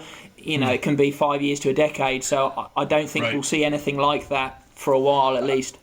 And what is graphene? Is graphene like lithium? Is it a natural product, or is that man-made? I think isn't it one? It's like isn't it one carbon particle layer thick of something like it's a tiny layer. Oh fuck! I can't remember. I tell you what. Let's Google. We can Google. It's something to do. I'm sure it's one atom thick or something like that. Layer of graphite. Joe Rogan has Jamie. I have Google. Here we go. Graphene battery. It's a potent conductor of electrical and thermal energy. Are you listening? I'll tell you. Extremely lightweight, chemically inert, and flexible with a large surface area. A graphene battery can be light, durable, and suitable for high-capacity energy storage, as well as shortened charging times. Yeah, I knew what that was. But I was trying to remember what graphene is, though. It basically is a wonder material that will solve everything. It's a sheet of carbon atoms bound together in a honeycomb lattice pattern. Yeah, that's what I said. Basically. And it's usually recognised as a wonder material. See? That's exactly what you said. Yeah! I know my graphene. So again, it's basically supply and demand. Is that what you're saying? The technology is sort of on the horizon. Yeah. It's just too expensive. It's just going to be Basically, it's just going to be time for it to come to market, and then for it to get cheap enough for the likes of everybody normal to get hold of it. Yeah, I've kind of said really that I didn't see the electrical sort of thing becoming the norm, becoming the standard, the normal standard until, well, the demand is there, but the demand will ultimately force the big energy companies, the petroleum companies, the likes of Shell and BP and Total, and when they finally go, hang on a minute, there's more money in electric than there is in fossil, and once they start investing in electric, then our hand will be forced into it, won't it, ultimately? Yeah, that's kind of how I see it really at the moment. Yeah, no, it would be a question of we will be forced into it. But I don't think that's a bad thing anymore. I used to think it was a bad thing, but I genuinely don't think it's a bad thing anymore. No. I mean, I think it's a good thing. Whatever, if we can, going back to the point of being able to make your own electricity, to be able to not have to be reliant upon going to the fuel pumps, I'm all for that. I think that's great. Definitely. Another one here, Matt Rowe Designs. He's asked I know Matt something Rowe. about but. Matt Rowe's a good old boy. Oh, have you? Have you dealt with Matt? Wonder designer. Wonder designer. Life expectancy. That's the one. Yeah. He designed the clan logo. So all the people on my Patreon, they a certain tier, they get a sticker, a clan member sticker, and he designed that sticker. Have I got one? So thank you, Matt. Have you given me one of those? Do I have one of those? I don't know. I can do. I can send it through to you. I would like one. One. Okay. I'll do that then, Alec. I'll send it through to you. Do you think this lockdown, or the thing? All right, okay. Do we think that the coronavirus will influence the sales of EVs? It's cleaner air encouraging. Is cleaner air encouraging electrical vehicle ownership? And are you exhibiting at the Fully Charged show in the autumn?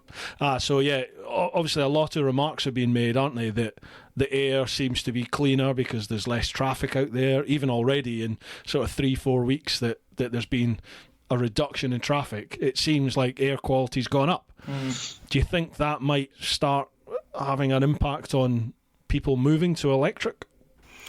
Quite potentially. I think. Have you seen anything? I think I don't know whether it's to do with the air quality. To be honest with you, it's not something that I've queried about the guys that are asking during the with what we're currently going through. I think the crisis itself has. I guess ultimately it's given people a lot more time just to ponder on things, and so they're looking at the likes of your videos, riding electric, and other people's, and maybe having a little look at and seeing what alternatives. I really don't know. I'd like to think that people might consider the idea. I mean, for me, it's a no-brainer in the respect of I've thought for a while of you look at some of the huge cities, especially in the east, that you see the levels of smog and stuff that they have there, and you go, how is that one sustainable for any kind of population living there? And the rates of asthma are insane that they have there, aren't they? It's some ridiculous figure of people that have asthma in a lot of inner cities, and they put that almost predominantly down to the fact that because we can't see it, but it's there, is this the emissions that come from cars. And I bet you that this will be a conversation that would be have, I don't know, in 50, 100 years' time, when they go, were they idiots? They didn't think that was going to be bad for them, having 100 cars, on a packed street, and they had people walking by with children and stuff. That it's one of those stupid things that we look back at, like the Industrial Revolution. We had kids with steam engines, with their hands inside, and we go, they're stupid or something. I'm sure that will be how it is. True. Another one here, Tony Hannum. How have you overcome battery drain from hot and cold weather, like most batteries suffer from? it's to do with the insulation on the battery, I believe. I mean, we don't actually suffer with it hugely with the bikes that we sell. I mean, we get anywhere between 5 and 10% degradation on the overall range of the battery, and that's only if it gets really, really cold or really, really hot. So most of our batteries work best at an ambient temperature about 20 degrees, something like that. And then anything below that or above that will very incrementally affect the performance of the battery. But it's got to be really, really cold or really, really hot to see a big difference in performance. Okay. And even then, like I say, I mean... And what sort... Yeah, I mean, even then I'm thinking, 5 or 10% as a maximum. Okay. You've got... Okay. There are guys in like Norway or Sweden that put like little thermal blanket wraps and stuff around their bike to keep it pre-warmed, ready for use. Yeah. Well, I've got to admit, that's something that I hadn't even really taken into account. I hadn't even contemplated that about how temperature would affect it. But okay, yeah, I hadn't even thought of it. Pete Hammers. Now, Pete's a mate of mine, and I have never been able to... Pete, I'm really sorry, I can never get his surname. We call him Pete Ham Sandwich, but his name is Peter Hamidzadeh. Peter Hamidzadeh. Pete Ham Sandwich. Zadeh. Pete. How much is the on-the-road price for the top spec bike, and what is the most expensive component that might need replacing on it due to wear? And what's the resale value of that model after 3 years with up to 30,000 miles on the clock? Just hang on a minute. So, what's the cost of the top spec most expensive bike you do, and what is the most expensive component that might need replacing on it? So I mean, it's got the Energica is the most expensive. I think their Ego with the new 2020 model comes in at like 24 or 25 grand, something like that. The Zero's top spec bike, fully kitted out, comes at about 20 to 22, I think so. Like between 20 and 25 probably for the top spec model. Yeah. And then I guess the battery obviously is the biggest proportion of that. In terms of a component. But in terms of wearables, I mean, that's always been the beautiful thing about electric, and that's the one thing that people like, certainly when they're putting high mileage on the bike, is what wears, tyres, bearings, brake pads. Right. About it, isn't it? Really. That's it. Yeah. There's not much else there, is there? No. So after 3 years with 30,000 miles on the clock, roughly, what would you say? Let's take that Ego then.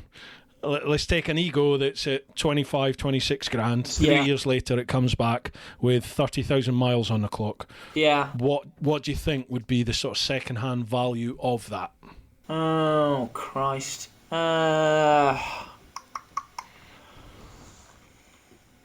I mean, it's difficult to do that particular bike. I should have given a Zero an example, really, because I don't know with that particular bike. But I mean, I would think you would be looking at probably anywhere between 15 and 20, probably. Mm-hmm. I think. I mean, it's not bad, no, I don't think it's not like half. It's not like half or anything like that. And I think a lot of it comes down to where we are with the market at the moment. There's this interest in second hand because people don't want to pay full price for it. So I think that's only going to get more and more. So I think the second hand stuff, if anything, will be better, more and more. There's going to be more and more demand for it, Yeah, absolutely. Right, Pete, answered your question. It's all right if I do. I don't mind doing it towards the end. But we're going to do a. We're because of the extra 3-week extended lockdown we're having, we're obviously having to think up new ideas of helping push electric and also potentially getting some sales, but also helping out with everything that's going on. And one of the things we're only just kind of signing stuff off now, so we haven't released this would be the first kind of mention of it to anybody, is that all of our demo bikes, which are currently not being used for anything because we can't use them, obviously. We're thinking of, or we will be doing a big PR campaign, basically offering our bikes to people who commute, key workers, that is, to have them for up to a week. We'll at free of charge drop the bike off and pick it up from them as well, for them to one, have the experience of electric, two, help people key workers get to work, and that's something that we're going to do on like kind of a first come first serve basis. But we're going to put the call out first, and then see who we're going to kind of draw up almost like a questionnaire for people to see who's, because we've got like maybe 10 like good enough bikes for people to have here of various, from the small stuff to the big stuff. But we want to make sure we tie the right bike with the right person, if that makes sense. No, yeah, get you. So I don't know if that's something that I could mention at some point. Well, you can definitely. I mean, you just have if you want, because we're recording. But because that's it done then. Yeah, cool. I mean, that is a fantastic idea. That's amazing. Yeah, that's what we thought. I mean, without it's got to be. We're obviously trying to keep things working. Ticking over with the business, which we are luckily. But from the sales perspective, we can't get anybody to the workshop to try the bikes, and it's almost a crying shame. Like I said earlier, our bikes rack up serious miles, and they're sat here doing nothing. I'd rather them out there, even if there is not no real potential for sale, which there might be. The key workers might try it out and go, bloody hell, this is a great bike. That one, can use it. Yeah. So yeah. All right. So when are you looking at doing that? Like starting it? I think we're going to roll that out probably next week sometime, and then with an email for people to kind of contact. But to be fair, if anybody's listening, I want you to just drop us an email to. You have a link on this anyway, won't you? There will be, mate. Yeah. But so it's just your website is, where are we here? Are you just English Electric Motor Company? Just Google English. I'll put a link down below, folks. But Google English Electric Motor Company. You're on Instagram. You're on Twitter. I think you're Facebook as well, aren't you? Yeah. So I mean, our email direct one to me is Alec. So ALEC at EnglishElectricMotorCo.com, and if you send that, or just go through the website www.EnglishElectricMotorCo.com. Send us a message if you are a key worker and you think that you'd like it's something that you'd like to have a go. And basically, we're going to filter through sort of if we get a load of inquiries, filter through them all. And because we're going to do it potentially week blocks, so if everybody will have them kind of like maybe 3 to 5 days, there should be the opportunity for good sort of 30-40 people to be able to, in the 3 weeks that we've got in further lockdown, to have an opportunity to try something. So yeah, awesome. Okay. Well, obviously, when you post stuff on your social media, I'll repost that across mine, and everyone else out there. If you've got a social media presence, please do us a favour, and if you hear this and we're still in lockdown, etc., then reshare that to your heart's content with anyone you think that might be applicable to it. That's a great idea. Awesome idea. Really is. Thank you. Yeah. Cool. Right, where are we question-wise? Okay, Martin Bronze, last one from the Patreon lot. Martin Bronze, is it possible to go all 100% electric, bike and cars, with the lithium resources we currently have? What environmental impact will the production have? So as we are at the moment, could we go 100% electric across the board right now? Honestly, I don't know. I don't know what our resources are in comparison to the needs of everybody going electric. I would think that no, you couldn't. Honestly, if every single car was to be replaced equivalently with the battery capacity to get them, as far as they needed to, I don't think we would. I might be wrong, and you might get people, spout out and say so. But I think it's. That the question is better answered by the fact that there is there is enough electricity for us for everybody to go electric, because that's something that everyone brings up. If everyone went electric, there'd be not enough electricity to go around. There is enough electricity to go around. It's just managing it in peak demand. It's that where when everyone gets home and turns on the TV and the kettle and all that lot. Everyone finishes work and charges the car and the bike. So it's for me, there are ways, and there are already people looking into like vehicle to grid solutions, basically using when you get home, you plug in your bike or car, and it uses it as an external battery to draw from. As well as put power into when the whole grid needs, is drawing. Yeah. So that's one solution. In terms of back to his original question of the resources to make those, I feel that's kind of it's where the electricity is coming from is a sort of more important, because I think it's unlikely, or it won't happen, that everybody dropping everything right now and going electric. It isn't going to happen.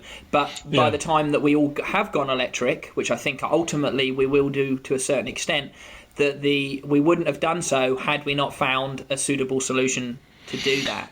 That's my answer to it. I don't know what our global resources are for lithium battery, and I don't know what that equates to in demand. But yeah, because it's just going to be natural progression, isn't it? Is that we, no matter what your energy source is, there's always a quest to make it more economic, more energy efficient, etc. And we've already seen graphene. Graphene is like the next possible stage, isn't it? So what's after that, and after that, exactly, and after that? Exactly, yeah. Yeah. So at the moment, no, in terms of lithium for the batteries, but as you said, the electric itself is infinite, isn't it? Exactly. We can make that from the wind. We can make that from the waves. Whatever that can be generated. Yep. Yeah. Cool. Right. Well, that's the Patreon one's done. We're now over onto Facebook. So facebook.com/TeapotOne if you've not been there yet. What we got here? Chris Wakely. Sorry, I'm reading through these because I've not seen them myself. You're right. I think we've covered this. Chris Wakely, ask about your idea of swapping batteries at a service centre rather than waiting for charging up. One problem could be that a battery has a life, and if you are charging a battery with little life, then you will need to be charged accordingly. So I think we've covered this. It's basically that, like for your phone, as your phone gets older, its efficiency on the battery, certainly on the older ones, reduced, didn't it? So your battery used to last maybe 6 hours, 7, 8 hours, and then as the phone got older, all of a sudden it was lasting like 45 minutes or an hour. Yeah. Is that the case? I don't think that's the case now with modern batteries, is it? Or no, well, do they degrade? They do. I mean, it's the same as what we were talking about with cycles. I think that's what is it. I'm not sure whether he's talking about battery memory or talking about degradation. Is he? I think maybe it's a combination of both, because I think people get them confused a little bit, don't they? Yeah. So right, modern batteries don't have as bad a memory as the older ones did. No, is that right? No. I mean, battery memory is not something that I've encountered hugely in terms of actual discussing about the batteries that we deal with any of our manufacturers, because it's not something that seems to happen. We get told that all of the manufacturer, that all the brands we deal with, their batteries don't have a memory. So for those who having not encountered battery memory before, that's basically if you were to have one of our bikes and you consistently charged it from 20% to 60% its entire time you had it, but then what happened, the one time where you needed to charge it more than 60%, it refuses to do so, or it drops back down again because that's where it's used to. As far as I'm aware, the battery tech that's in all of our brands, it doesn't do that. It doesn't have the way in which their battery management system works doesn't allow it. It keeps everything tip top all of the time. I think that's got more to do with the chemistry of the battery, combined with the battery management system so it doesn't allow that. If I'm honest with you. Okay. I think we seem to be getting on Facebook. There seems to be a lot of repetitive questions. People asking a lot of the stuff that we've already covered, which you kind of would expect anyway. Gavin Fraser, will you ever make electric bikes more affordable to the commuters, and will you ever be able to tour the world? You cannot always go asking Joe Bloggs to plug in. Well, we kind of covered that, haven't we? In that when demand increases, then the sort of research into it and the investment from the battery companies and the electric vehicle companies, that will grow, won't it? And which will bring the price down. Absolutely. Yeah. So price will go down as the demand goes up, hopefully. Absolutely. Yeah. I mean, if like we've spoken about, the more that people embrace the technology, the cheaper and the better it becomes, basically. Yeah. Absolutely. Yeah. Able to tour the world. I mean, the first time we met, remember when you came to pick the bike? I think you dropped the bike off or picked the bike up. Yeah. We spoke about this, didn't we? And I would love to go around the world on an electric bike. I think it's possible now. I think you could do it now. Yeah, but I think so. As we said, you would just have to adapt.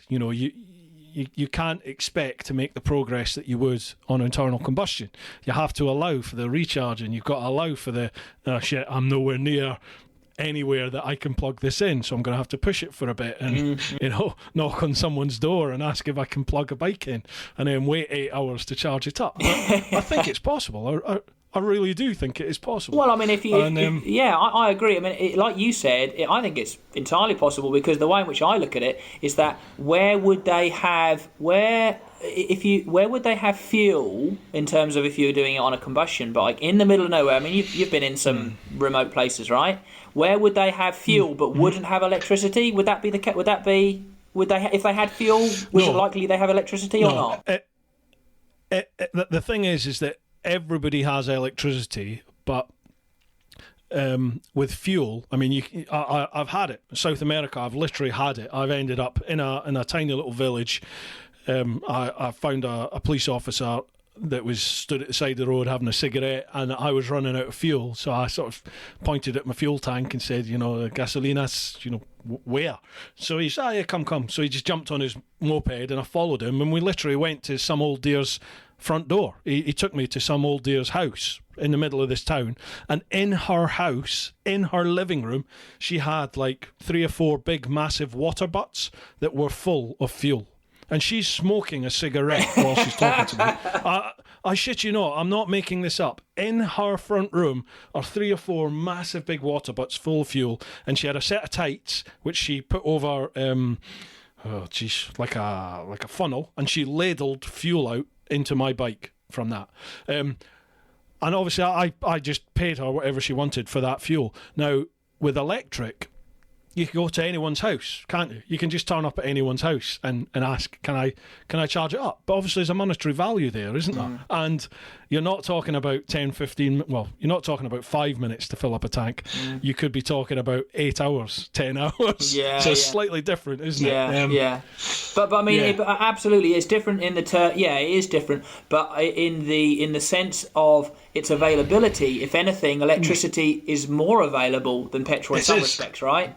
Absolutely. I agree with you. I agree with you in its terms of being able to, again, coming back down to the, you might be in, I don't know, remote Peru or whatever, and there's the little old lady with the Coke can of fuel, which you then pour in your tank, and hey, here we go again. I can go another 100 miles. Versus you can plug into the socket, and then you're going to be probably spending overnight with the little old lady, which might be scary. But but yeah, so you can. It's just it's a case of. But then again, that comes back to that kind of our customer that did that tour, because then you'd probably spend overnight there. And if you survived the night, then you might have had a great experience to talk about, Absolutely, yeah. It's overland travel in itself is just a unique environment to be in, because you find yourself being totally vulnerable and open to complete strangers. And you do find yourself in total strangers' homes, in these situations where people are inviting you into their life and putting you up overnight. So, if anything, you're going to magnify that by being on electric, aren't you? I think you're right. You're going to have to rely on the generosity of total strangers to charge up your bike, and not just for 5 minutes, for protracted length of time overnight to charge up your bike again. Which I like the idea of that, and like yourself, I'm quite set on the idea of doing something at some point with it once I ever get time. But the other thing, what do you think about? This is a good question for you, actually, from me. What do you think about the idea of doing something? Maybe not entirely reliant on yourself. Not maybe entirely self-sufficient, but the idea of taking the means of providing the energy that you're travelling on. By which I mean is that, what if you could take, I don't know, let's just say enough solar capacity on it would have to be on some kind of motorcycle trailer, realistically, or something like that, for you to every day lay it out in the sun, and wait your 4 hours to charge up your battery to carry on again. Would that even be? Would that work with how you did? Could do it? Or? God, yeah, absolutely. Because for that length of time, I would either be sat, socialising with people that are around about me, having something to eat, or doing some filming, or having a kip. You know what I mean? It's like, absolutely. If that's how I would do it, then I'd do it. And again, on a trip like that, on an overland big trip, the sight of somebody at the side of the road with a big mat of solar cells, people are going to stop, aren't they? People are going to stop and, what's that all about, and have a chat. And for me personally, that is what I love about overland travel. It's just that interaction with people. I feel like such a hippie because I never used to be like that. I didn't want to talk to anybody. But going away on my trip has changed that. I love chatting. That's why I do this now, because I enjoy the long form conversation with people. I reckon that is something we have to talk about sometime, because I've got a rough plan and I've worked it out and all that lot, and it's doable. The trip that we were thinking of doing was from down here to South Africa from here, and I worked out you could do it within, I think it was a 2 month. I'm sure it was 2 months. I think it was 60 days. I think it was on one of the zeros, and it was with a motorcycle trailer, like an off-roady one, and you carried enough panels, and I worked it out with, and you had to have an extra battery. I think it was on the top. I can't remember. I'd worked it out right. You could do about a 200 or 300 mile day, and as long as you stopped, you rode the right time during the day, you'd have enough to get, I think, like a partial charge for the following morning, which you'd then ride half the day, charge up half the day. So I think it was like one full day of riding, and then a half day of riding, then half day of charging, then one full day, and it was like that. And I thought it'd be an amazing thing to do. The only slight hiccup I came on was overall cost, which was expensive. It was because unfortunately, although I've got all the bikes here, it meant I had to buy another battery, or a spare smaller battery, and I think the solar panels themselves worked out to be about $7,000. So that was it's still an idea, but that is something that would benefit the EV industry immensely if somebody pulled something like that off. So the financial cost shouldn't just be down to you to deal with that.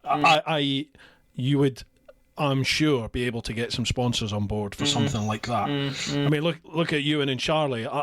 That's all been kept very hush hush now. What happened? They were supposed to be doing the. I don't want to be liable here, but my understanding was they were going to go from Ushuaia on the very southern tip of South America up to. I assumed they were going all the way to Deadhorse, but as it is, I think they've just covered South America. Is that right? They've just done the South American content on the Livewire, on the Harley Livewire. Yeah, And they had a couple of trucks with them that had chargers, generators, and everything like that. And it's all been kept very, very quiet as to. I think they got to Mexico City and then it stopped. Really? Wow. I don't know the ins and outs of any of that. It just, you would think that if they've successfully done a trip like that, it would be all over the media. Yeah. And it just seems like it's been kept very quiet. Maybe they're just producing it. Maybe they're just producing the series. I don't know. And then they're going to release it. But there was a little bit of content leaked from people that had seen them along the way, and then all of a sudden nothing. Nothing. Yeah. Interesting. Yeah, right. Yeah, I had, to be honest with you, completely forgotten about it. I knew they were doing it, but that was months and months ago. So maybe you're right. Maybe it didn't quite turn out how they wanted it to be. I don't know. But I mean, I remember the last time I had one of the electric bikes, I had the Energica, and I did that little wee. I mean, it's only a little run round Kent, but I was riding along there and I was just thinking to myself, there's no reason why you couldn't do a big trip on this. It's just going to take longer. It's going to take longer, and you've got to adapt your travel according to it. And it's definitely something I'm very interested in exploring that into the future. Yeah, for sure. Chris Lacutia, I think we've already covered this. One to ask Bruce, when will we see a bike that will get 140 mile range out of town on motorways and it is not 20 grand plus? Well, we pretty much covered that, haven't we? And as demand increases, then investment will increase and the price of the bikes will come down, and the technology will develop. Right, the biker bug. Two things. One, part of the allure of motorcycles is the motor and the sounds that it produces. Electrics will never have that unless it is synthetic. Other than the torque, what can move the petrol rider to an electric for long term? So, what else other than torque is that? Well, you've ridden an electric, so you go first. What appealed to you? I think. Well, we kind of chatted about this before. It's okay. You don't have the sound of the engine, but the electric bikes do make some sort of noise, especially the Energicas. They scream at you, don't they? So there is some sort of audible response to that throttle. You know, you do have the scream coming from the engine, but it's other things like you can hear the other traffic. You can hear the road noise when you're cruising along at slower speeds in the countryside. You can hear birds. You can hear all sorts round about you. It's mental. Yeah, and yeah. I caught it on camera. Like, I kept coming across on wildlife when I was doing a little country range around Kent. Yeah. I mean, it's like the rabbits and stuff would just sort of turn and look at you and like, holy shit, where have you come from? I never heard you coming. You know, and it's just all that sort of stuff. It's just you feel much more part of the. I mean, I sound like a hippie here. You feel much more part of the environment that you're in, because you haven't got that buffer of sound all round about you. Yeah, and I know you probably don't mean the biker bug. You probably don't mean to play down the fact that, you know, other than torque, you need to feel that torque. It is nuts. Like the Energicas have got 200 Newton meters. In fact, over 200 Newton meters of torque. I mean, think about that. Over 200 Newton meters of torque. That's phenomenal. You get on one of these electric bikes and twist that throttle and just see what sort of buzz you get from it. It's like crack. I am basically a crack dealer. Yeah, basically. Yeah. Thanks. For me, I really do enjoy them. It's a difficult one to think, would I go from petrol to electric now? Probably not at the moment, because it's just not. But I would certainly have one. I would certainly have an electric bike. My stable, in my garage. It comes back to that scenario we said before, as if you had your bike you use every day, this and everything else, and then that cheap enough option of having the electric there, isn't it? That's something you'd scoop up, wouldn't it? And you'd have it there without thinking. Yeah. I mean, to go back to his question was this. I don't think it's even necessary, and I've thought about this a lot. Like I say, I overthink quite a lot of things, but it's not something. It's that the lack of noise doesn't necessarily need to be replaced by something. That's what I've realised, because what it does is you've got you've got what you're looking at, what you hear, what you feel, the sensation of riding itself. But for me, it enhances all of those other parts of riding.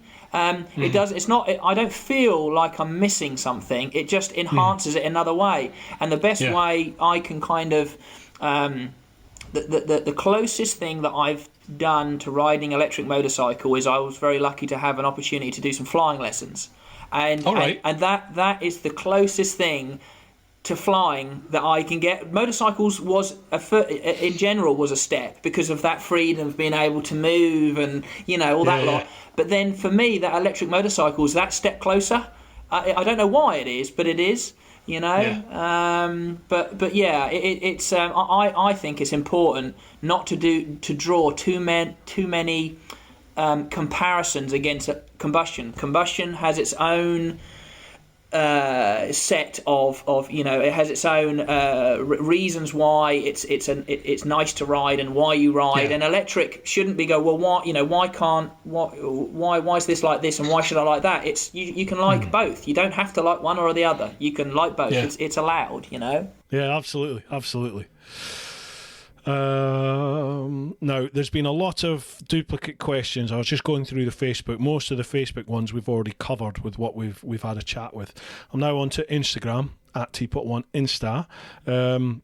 Reality VFR FI. How expensive will it be to replace the battery, when they fail? Well, I think we kind of covered that, didn't we? About a third of the cost. Yeah, about a third of the cost. A third of the cost of the bike. Roughly, yeah. Okay. From Kristen Photography, do you think we'll see a Tesla two-wheel vehicle at some point? Oh, good question. I don't really know. I'd like to see it, just to. In fact, though, I saw that. Have you seen that Cybertruck thing? Man, I like it. See, I've got to say, I quite like it. A part of me like wants to hate it, but they're not equally so. The apocalyptic side of me wants that truck if it all goes to pot. Absolutely, Mad Max. I just want I want a minigun on the top, and then it's sorted. But yeah, now Do you listen to Joe Rogan? A bit. He's put an order. He's put his money. Well, I don't know if he's put his money down, but he's ordered one. He said, "Yeah, I want one. I want one of them." Yeah, and he goes on and on and on about it. Because a lot of his guests are like, "What are you doing? That thing's horrendous. Why are you getting it?" But I've got to say, I'm with him. I do like the look of it. Yeah, I know where they're coming from. There's like, it's almost kind of like an off-road DeLorean type of, like beefed out kind of.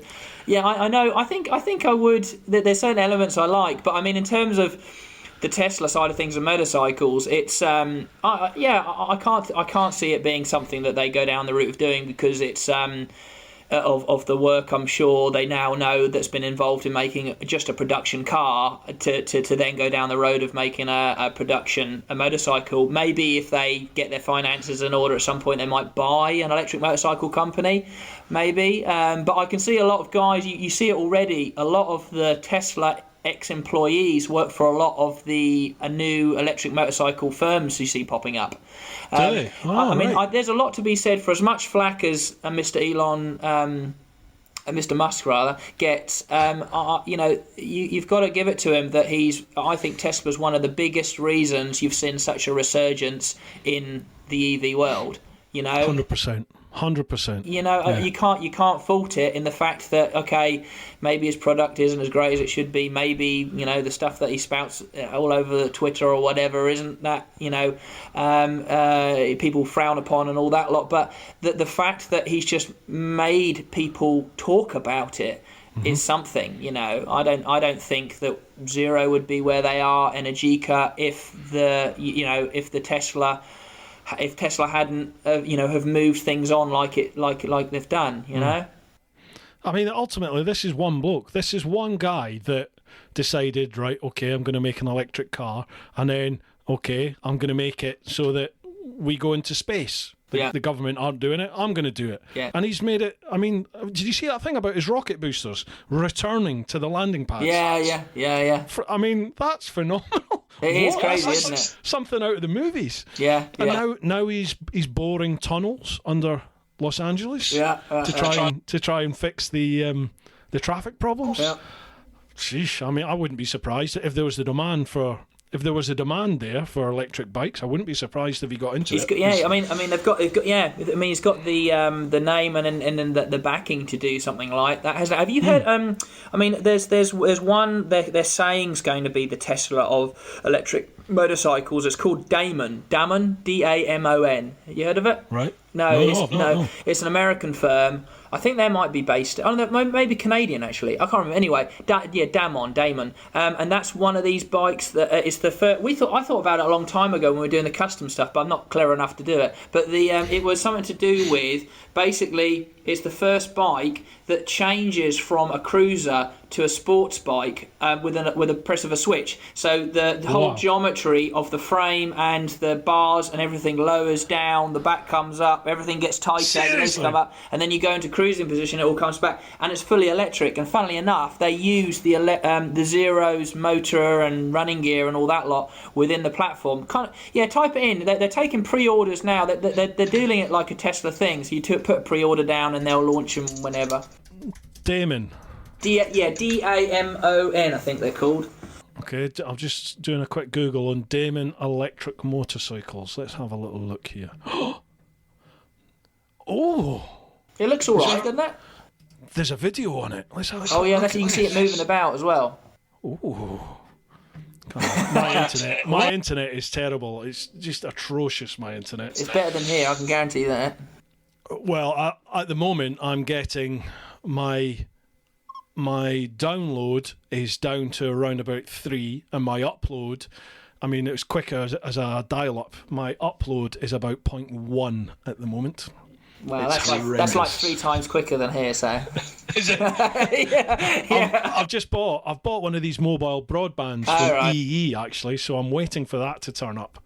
Right. Yeah. Oh wow, this looks amazing. It's cool. I mean, I can't put any sound on this because with the sound you'll get copyrighted and everything. But what's this? Yeah, it's only a 2-minute long vid. It's not. It looks amazing. It just looks like a big yellow sports bike. It's cool. Almost Ducati-ish. What they've tried, and one of the things, if I remember rightly, with that bike, they're trying to integrate into it is the first. So one of these ongoing things with the motorcycle industry in general has been is that why are cars so much further ahead than motorcycles in almost every respect, not just the fact that there's the electric versus non-electric and all that lot, but also in how smart they are. So like for instance, autonomous driving, all that stuff. But one of the things they said with electric... Thank you. So one of the things that I said with, motorcycles in general is making them aware of what is going on around them. So so for instance, you got the horrendous idea that someone's just going to pull out on you, and however good a rider you are, it doesn't matter, you're going to hit them. Well, if the bike knows it's going to pull out, it automatically adjusts to miss it, all those sort of things. So that's one. I'm sure it's this bike incorporates that within it as well. Yeah, I've just seen that. It's got cameras on it that reads the environment and alerts you to any vehicles that are likely to crash into you, contact you and stuff. Yeah, that's nuts. It's got 200 mile highway mileage, 300 mile urban mileage. That's incredible. Yeah, it'll be a big battery. Sorry about 2 seconds. Sorry about what was that? I'm going to bed. Okay, no, right now. Oh, something just beeped. That's my phone. No, it's my watch. Right, cool. All right. Yeah, that looks nuts. I'm going to have a little look at that. Damon, wow. Do you think you're likely to get one of them then? Well, I don't know. I think that's the downside to, I think, where we're headed in terms of being a dealer for them. But maybe I won't always be a dealer. Maybe I'll do something else. But at the moment, it's a downside, is that the way in which I can see manufacturers move more and more is how Tesla have done it, which is selling themselves. Okay. So I don't. I think you'll find dealerships or multi-brand dealerships anyway will become fewer and fewer. I think we're. When I say that, I mean I'm talking I think a good sort of 10, maybe 20 years down the line before it properly phases out. But I can see the likes of, say, Damon and all these other guys, if they get enough traction and money behind them, they'll just do the Tesla model of either opening their own stores or they'll sell direct via the internet. Yeah. Oh, that's a shame. Right, Rob Shish. Watch the comparison between the Zero and Harley Davidson Livewire. The Livewire's around 28 grand. That's Goldwing territory. Question is, the battle between the Zero and Energica, is it akin to VHS and Betamax? If so, which is looking like the better package? What's a VHS? You were one of them, were you? I'm an 88. I was born. Where's VHS? No, I know what VHS is. I don't know what a Betamax is though. Betamax. Oh my god, sheesh. Betamax was when videos first started coming out. Yeah. Then you either had the VHS or you had Betamax, and it was like two distinct. They weren't interchangeable. Right. So you had the VHS videos and then you had the Betamax videos. But if you wanted to watch a Betamax vid, you had to have the Betamax player. And if you want to watch a VHS, right, okay. And it was the two of them sort of ran alongside each other, and then obviously VHS won the battle, and Betamax went off into obscurity. When was this? Is this like 80s or? I remember this in the real early 80s because I remember my dad worked in the oil, so we were not too badly off, and I remember Dad going to the technology shop in the local town, Peterhead, and I remember him hiring, because you didn't buy it then, you hired a VHS, with the top loading thing with the big buttons. I remember Blockbusters. Blockbusters? Yeah, Blockbusters. Oh, yeah. Oh, this is well before Blockbusters. Blockbusters. Oh, this is back in the day, this is, boy. But this was sort of like 82, 83, something like that. I remember this. Yeah. It could have been around before that. It might have even been in the 70s, but I remember sort of early 80s. And you had the choice. You either went Betamax or you went VHS. But obviously VHS won the day. Yeah, all right, okay. So it sounds like kind of like what was the equivalent? It's like kind of like the mini. Oh no, that's not really a competition. There was do you remember the mini disc? There was the mini disc, and then there was that and something else for a while. I can't remember. And one of them worked out a bit better or something. But I know that I get what he's getting at concerning the comparison. There's not really that comparison because they're not two completely different type of. They don't work on two completely different platforms. They're but in terms of to compare them in terms of specs versus price, I mean, the Harley, I haven't ridden a Livewire, so I can't say I can't compare. I've sat on one and I've looked at the specs and I know what's what concerning it. I've seen a video actually. There is a guy that does in the States. Excuse me, I think it's Cycle World that does a comparison between the newest SRF and the Harley, and I think they come up fairly similar, but the Harley is heavier, I know that. The Harley's more money. Very similar in terms of range, although technically I think the Zero has a slightly better overall battery capacity. I think where the biggest difference is, other than price, because I think the Harleys are good, I think £10,000 more expensive here anyway, is the charging. It has a very slow, what we call AC charging facility on the Harley, which is predominantly most of the charging points we'll see around here. It's that conversation we had earlier between AC DC. So they've gone down the route of going DC, a lot like Energica, and going, right, we want to be able to use the very few DC charging points but charge up in like 40 minutes. But if you get stuck and there's only an AC, we're going to be charging for like 4 hours. Whereas the Zero, fully spec'd out on AC, which there's a lot more of, can charge up in like an hour, but doesn't have any DC charging facility on it. Right. Having a look at these, there's a lot of ones at which we've already covered here, that like the environmental impacts. Yeah. So Tony Wilkins 14, how environmentally friendly are they, especially the batteries? Will we be able to produce enough power to charge all the batteries if they take off? Well, we've kind of covered that. Joe Sewell, is there an environmental cost for the production of the batteries? If so, will this be offset during the life of the battery? Again, I think we covered that at the start, didn't we? The actual materials that are needed, lithium and things like that. I think so. I mean, like we said, there is obviously an environmental cost with the manufacture of the batteries, but as things go on, things will become more and more recyclable, and end of life will be extended longer and longer and longer. I don't actually know. It's not something that I've looked into. I mean, most manufacturers and brands have like an end of life policy where they either go for Powerwalls or whatever. But honestly, I have to have a closer look into it at some point. Is that when a battery is dead, which takes a long time? I know that. Obviously, the lithium, like we said before, is 100% recyclable. You can get that back, but it's actually cheaper to get it new. I don't know if of all of the other components within the battery, what can be turned around in, because obviously you've got the casing, and all that lot. You think with enough money invested, you could recycle almost all of it, really, I think. Yeah, you would think so. Yeah. Well, again, I suppose that sort of stuff, that research and development will come as the demand grows, won't it? Yeah, I believe so. Yeah, and the money then comes with it. Yeah. Paul Jenks 21, loving the podcast. Cheers, Paul. Good. I am too, mate. Do you think that reducing charge time is going to be key to increasing electric bikes' popularity and competing with the internal combustion? Well, yes. I think we've covered that. Pretty much, yeah. Why are bikes not using a similar design to cars where they use dual fuel to help improve range and charging speed through self-charging? Good question. Yeah, I mean, we get asked that every now and then. That's got, as far as I'm aware, and from what I've looked into it, it's down to available space in a motorcycle, because effectively you've got to have two propulsion systems in the same space. In a car, you've got enough room to have that. In a bike, you haven't. There is room, and I'm sure people have played around with the idea. But you've either got to have a very small engine or a very small battery.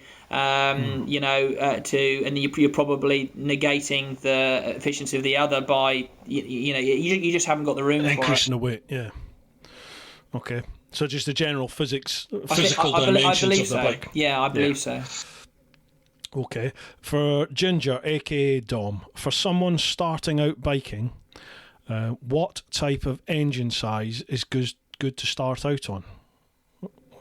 It's nothing really to do with electrics, is it? Well, do you think? Sorry. As a new rider, do you think you can go straight onto an electric bike?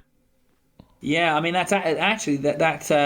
Although the question might not be directed entirely at electric, it brings on to a really good point of new riders and beginner riders, because electric has opened the doors, I know for a fact, to a lot of people, not only that haven't ridden before, but also from people who used to ride and then have stopped riding for whatever reason, because the way in which the electric motor power is rated allows you to ride a lot faster bike on a lot lower level license.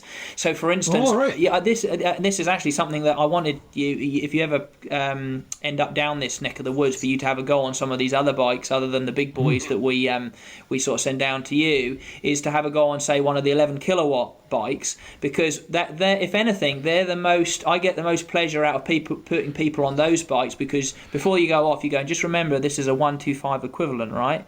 They go, yeah, don't worry, and they'll either go, yeah, no worries, or they'll go, oh, do I have to ride it? Oh, I don't really, and then they go off on it with their mate who's on the SRF or on the Energica, and honest to God, no embellishment, the 11 kilowatt zeros will keep up with any of the big boys till like 50, 60 mile an hour. They are insanely fast. I mean, you look at the reviews and stuff, and it's just the way in which the licensing works to allow you to ride, a bike certainly that accelerates that quick and can keep up with pretty much a 600cc sports bike if you wanted to on that license. There is the argument is, should you be allowing people to ride that, at that level? However, insurance pretty much stops the likes of very, very new riders or inexperienced or young riders to get on it anyway. So you usually find that older people maybe coming back into riding, or people that don't want to take the full test, can quite happily ride these bikes and never really worry about upgrading to a full license, because they don't need to, and there's also the outlook that electric is far less. What's the word? Not imposing, far less unapproachable. Like for a lot of people, and I didn't realise this, having been in a custom world, and before that I worked in a Harley and chopper bobber. You know, big beards, bellies, and tassels and tattoos and all that shit. It's quite intimidating to work with. Hang on. Look at that sweet tat. I've got one up here, but I can't show you. It can be quite intimidating from an outsider's perspective, and whether that is sports rider groups or Harley, whatever. So electric, what we've found is that it really appeals to new riders because there isn't really a stereotype for an electric rider yet. I get that. And also for female riders as well, because I don't think for a long time. I think a big proportion of the population. I don't know what is the proportion of the population male to female. Do you know? I don't know. I haven't got a clue. Google it. No idea. Google it. Right, hang on. Google it. What in the UK? Yeah, in the UK. Just for the UK, because I have no idea. UK population male to female. There we go. Right, let's see what we get here. Google is our friend. Oh yeah. In 2018, the population of the United Kingdom was over 66 million, with 33.65 million females to 32.79 million males. Okay, so almost 50-50. Almost 50-50, but slightly more ladies. So what So wasn't like that in my clubbing days. I tell you, there's hardly any. That's not right. That was one of the reasons why I always remember we ended up going up to Nottingham for a stag do, and I was like, why are we going up to Nottingham for a stag do? I've never been to. I don't even what's in Nottingham. They're like, well, it's a fact. There's 3-to-1 ratio women to men. I'm like, is that even possible? I don't know. That is the best marketing by any town council ever, because I was in Glasgow at that point, and we were always saying, let's go to Nottingham. Really? Wow, that's amazing. That's not because I met my now partner in Nottingham on that stag do, which is amazing. I was like, this is going to be shit, and then we went there. I was like, actually, it's pretty good. But for a long time, I think 50% of the population has been almost forgotten about in a lot of the marketing and the bikes that they're producing, and not only that, the way in which motorcycling it's been male dominated for a long time. And I honestly, I think it's a good thing that I think electric, because it's less intimidating for new riders, that opens up the door for a lot of female riders as well. Not that specifically. I think it's male or female, but I do think that from what I've seen so far, women seem to really enjoy riding them, but as well as they don't seem they feel intimidated by the idea of riding them either. Which is good. So on the subject of beginner riders, I think electric, if anything, is going to help stimulate more people getting on riders, on bikes. Sorry. I think in the current state that we're in, the bike industry was effectively dying, wasn't it? Because those people from the 80s and the 90s that all jumped on sports bikes, that's sort of my generation really, and everyone's getting that older and older and older, and we're now moving on to the adventure bikes and the cruisers and all this sort of stuff, and the sports bike market's dying because there's no youth coming in. But obviously now with the advent of the smaller CC bikes that are coming in, which are allowing people to get into the industry, and now, as you said, electric bikes, that's opening the door even further. Maybe it will be the saviour for two-wheel traffic. Who knows? I think it will help, certainly. Yeah, definitely. Official Mr. Fish, how are we doing, Sean? Is there a model you can recommend for off-roading green lanes? I wouldn't mind trying one if it exists. And he says, I can come too, Bruce. he knows how much I like the dirt. There are off-road electrics, aren't there? Yeah. So I mean, really, the two models that I would be pointing him in the direction of, if he wanted to come and have a go on one, would be the Suron, which is more like a bike that's kind of in between an electric mountain bike and a motocross bike. You do on-road and off-road. It's small, it's light, it'll do like 45 mile an hour, but it's pokey as hell. Because it's so light, it's so easy to jump. You can jump it off of whatever you want. It's got decent suspension, fully adjustable, and they're only about $4,000. So removable battery. They're really good fun. If you wanted to take it a step further, then you'd probably go down the route of getting like a Zero FX, which is their enduro spec bike. It's not specifically designed for off-road, but it can deal with it. So you can put like a chain kit on it rather than a belt, so you don't muck the belt up. You can and because it's got fully adjustable rider modes in it, you can make it ride how you want it to ride. So we've done a lot of work with like the TRF, Trail Riders guys. Those, and they loved it. They thought it was great. That's probably the bikes I'd point them in the direction of. I tell you what, I don't want to blow smoke up his arse, but Official Mr. Fish, he'd be one for you to approach. Okay. He's another sort of YouTubey chap. Yeah. But he does a lot of off-road stuff. Does he? Okay. Yeah. I have to look into that. That could be an angle for you. Yeah, absolutely. Cheers, John. What have we got here? Gavin F. Fraser, he's asked, will it ever become a more affordable commuter? We've kind of covered that really about price. Yeah, as the demand increases, the price will come down, won't it? Yeah. Battery life and replacement schedule, recycling of old batteries. John McPhee Media. Again, we've sort of covered that really, haven't we? Can they be recycled, old batteries? Old batteries, yeah. I mean, there are. I think the biggest recycling for lithium batteries, it's difficult. But in Europe, there's a massive plant in Germany that deals with recycling lithium specifically.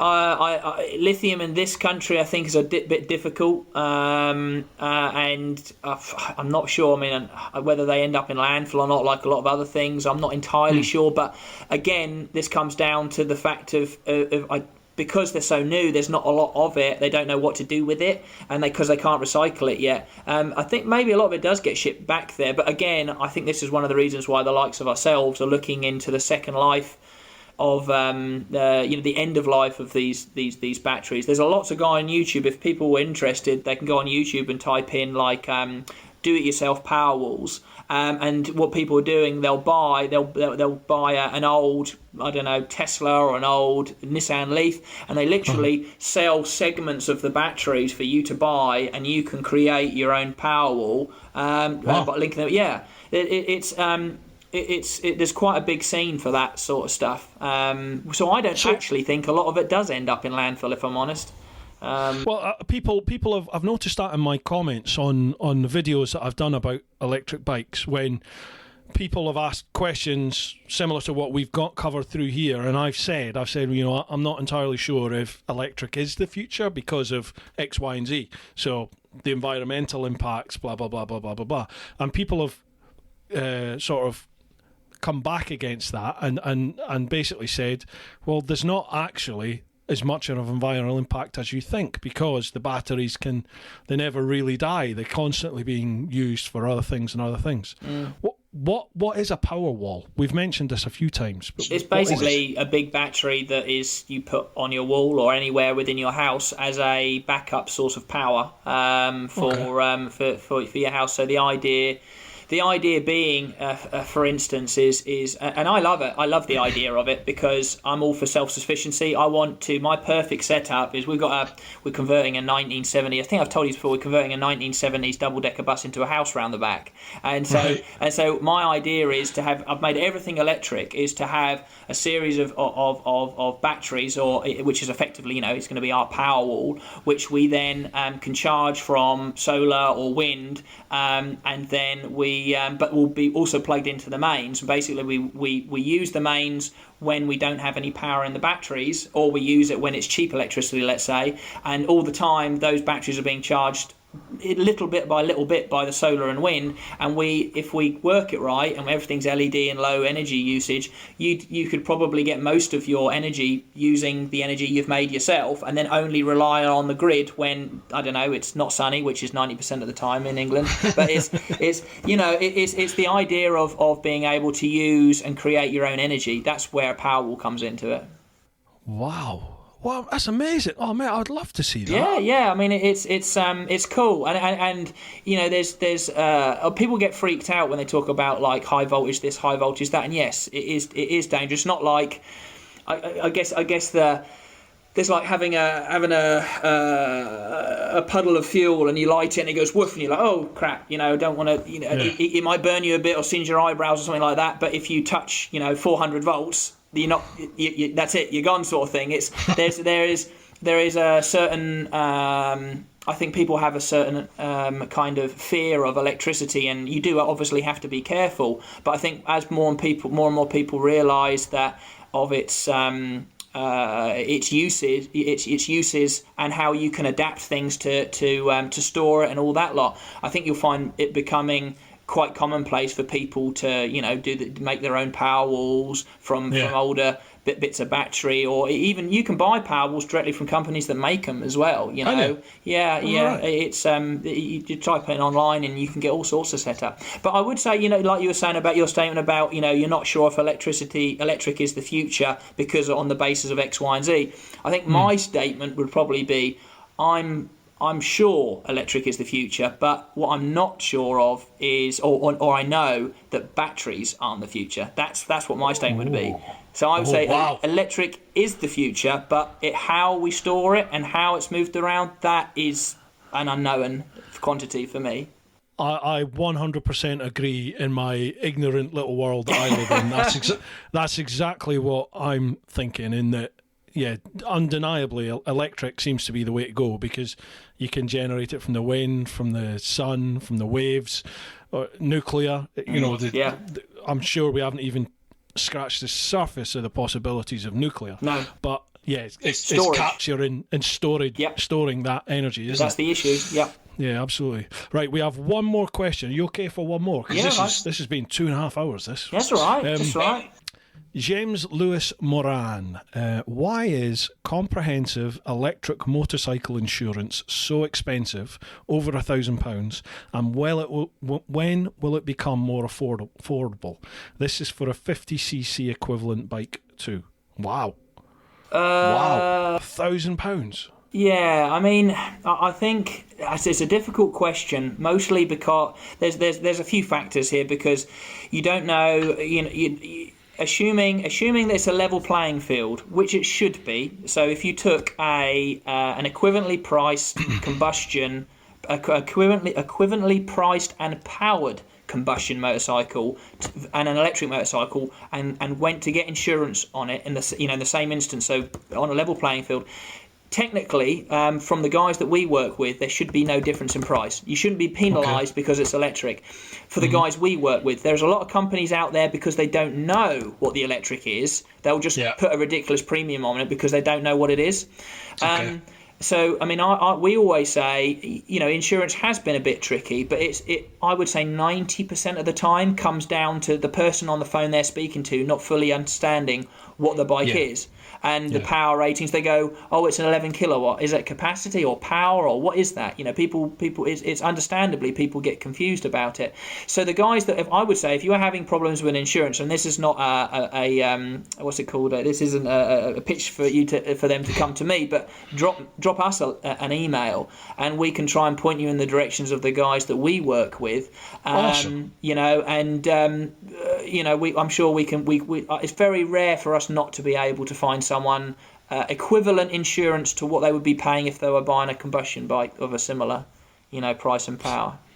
Fantastic. Right, folks, I will, if you check in the description down below, there'll be a link to the English Electric Motor Company. So drop them a line if you're looking for your insurance, and Alec and the staff there will sort you out. And key workers as well, remember. And key workers as well. Absolutely, yeah, definitely. That's fantastic, that thing that you're offering. So if you're a key worker at the moment, we are 18th of April at the moment here in the UK. If you are a key worker in the next couple of weeks, 3 weeks or whatever, however long this is going to go on for, and you fancy trying the electric fleet they have, the Energicas, the Zeros, what else do you have there? We've got Super Socos, News, that's Cool. about it at the moment, but yeah, we've got Okay. a few brands to choose from. Lovely job. Then what you need to do is contact English Electric Motor Company.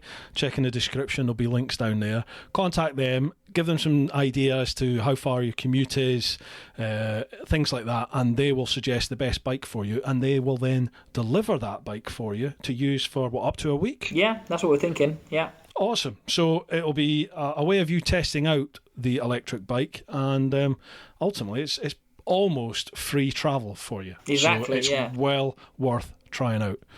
Alec, this has been awesome, man.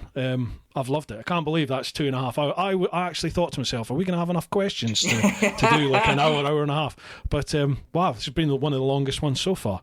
I've loved it, mate. Thank you very much for coming on, and hopefully putting a few myths to bed about electric. Absolutely, no, it was a pleasure. Thank you so much for inviting me on here to talk about it. And it's I was more concerned it was going to be like this absolute grilling over all these figures. Yeah, you can't see it, but the floor has just got A4 pieces of paper with specs, so I can pick up on it. But no, it was cool just to have a casual chat about things that I'm really interested in. And I think for anybody who's listening, once we get out, whenever we come out of this, like we spoke about, be open-minded and just don't be afraid to give us a call and come and have a go.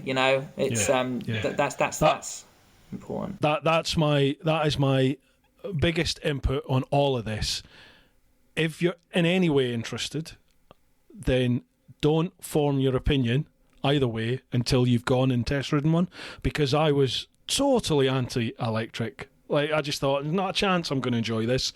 And now I definitely will fly the flag for electric, because there's nothing to be scared about in terms of the enjoyment, what you get from riding that bike. It's everything that you get from biking, but more. There's just so many more aspects that come with it. So try it. Just give it a go. Give it a go. Right, bud, thank you very much. No worries, mate. I wish you all the best, and I hope this is all done and dusted so that we can meet up again. And I'd love to come to you guys and try some of that other fleet. I guess we've got plenty of time now to organise round the world solar powered trip, right? Let's do that. Let's get on it. South Africa, here we come, bro. I'll get on it. All right, mate. All right, mate. You look after yourself. No worries. Have a good one. All right. Awesome. And you, bud. See you later, dude. Take it easy, mate. Bye. Bye now. Right, folks, thank you very much for joining in this week. I hope you've all enjoyed it. I'll come back to the mic here. Keep on keeping on, keep doing your thing. I hope everybody in your family and loved ones, friends and family, everyone is doing well, everyone is safe and sound. We will get through this. I keep saying it. We will get through it. It's another 3 weeks, but think about the freedom at the end of it, folks. All right, look after yourselves. Look after those that you love, but live your life. Hoo-ha.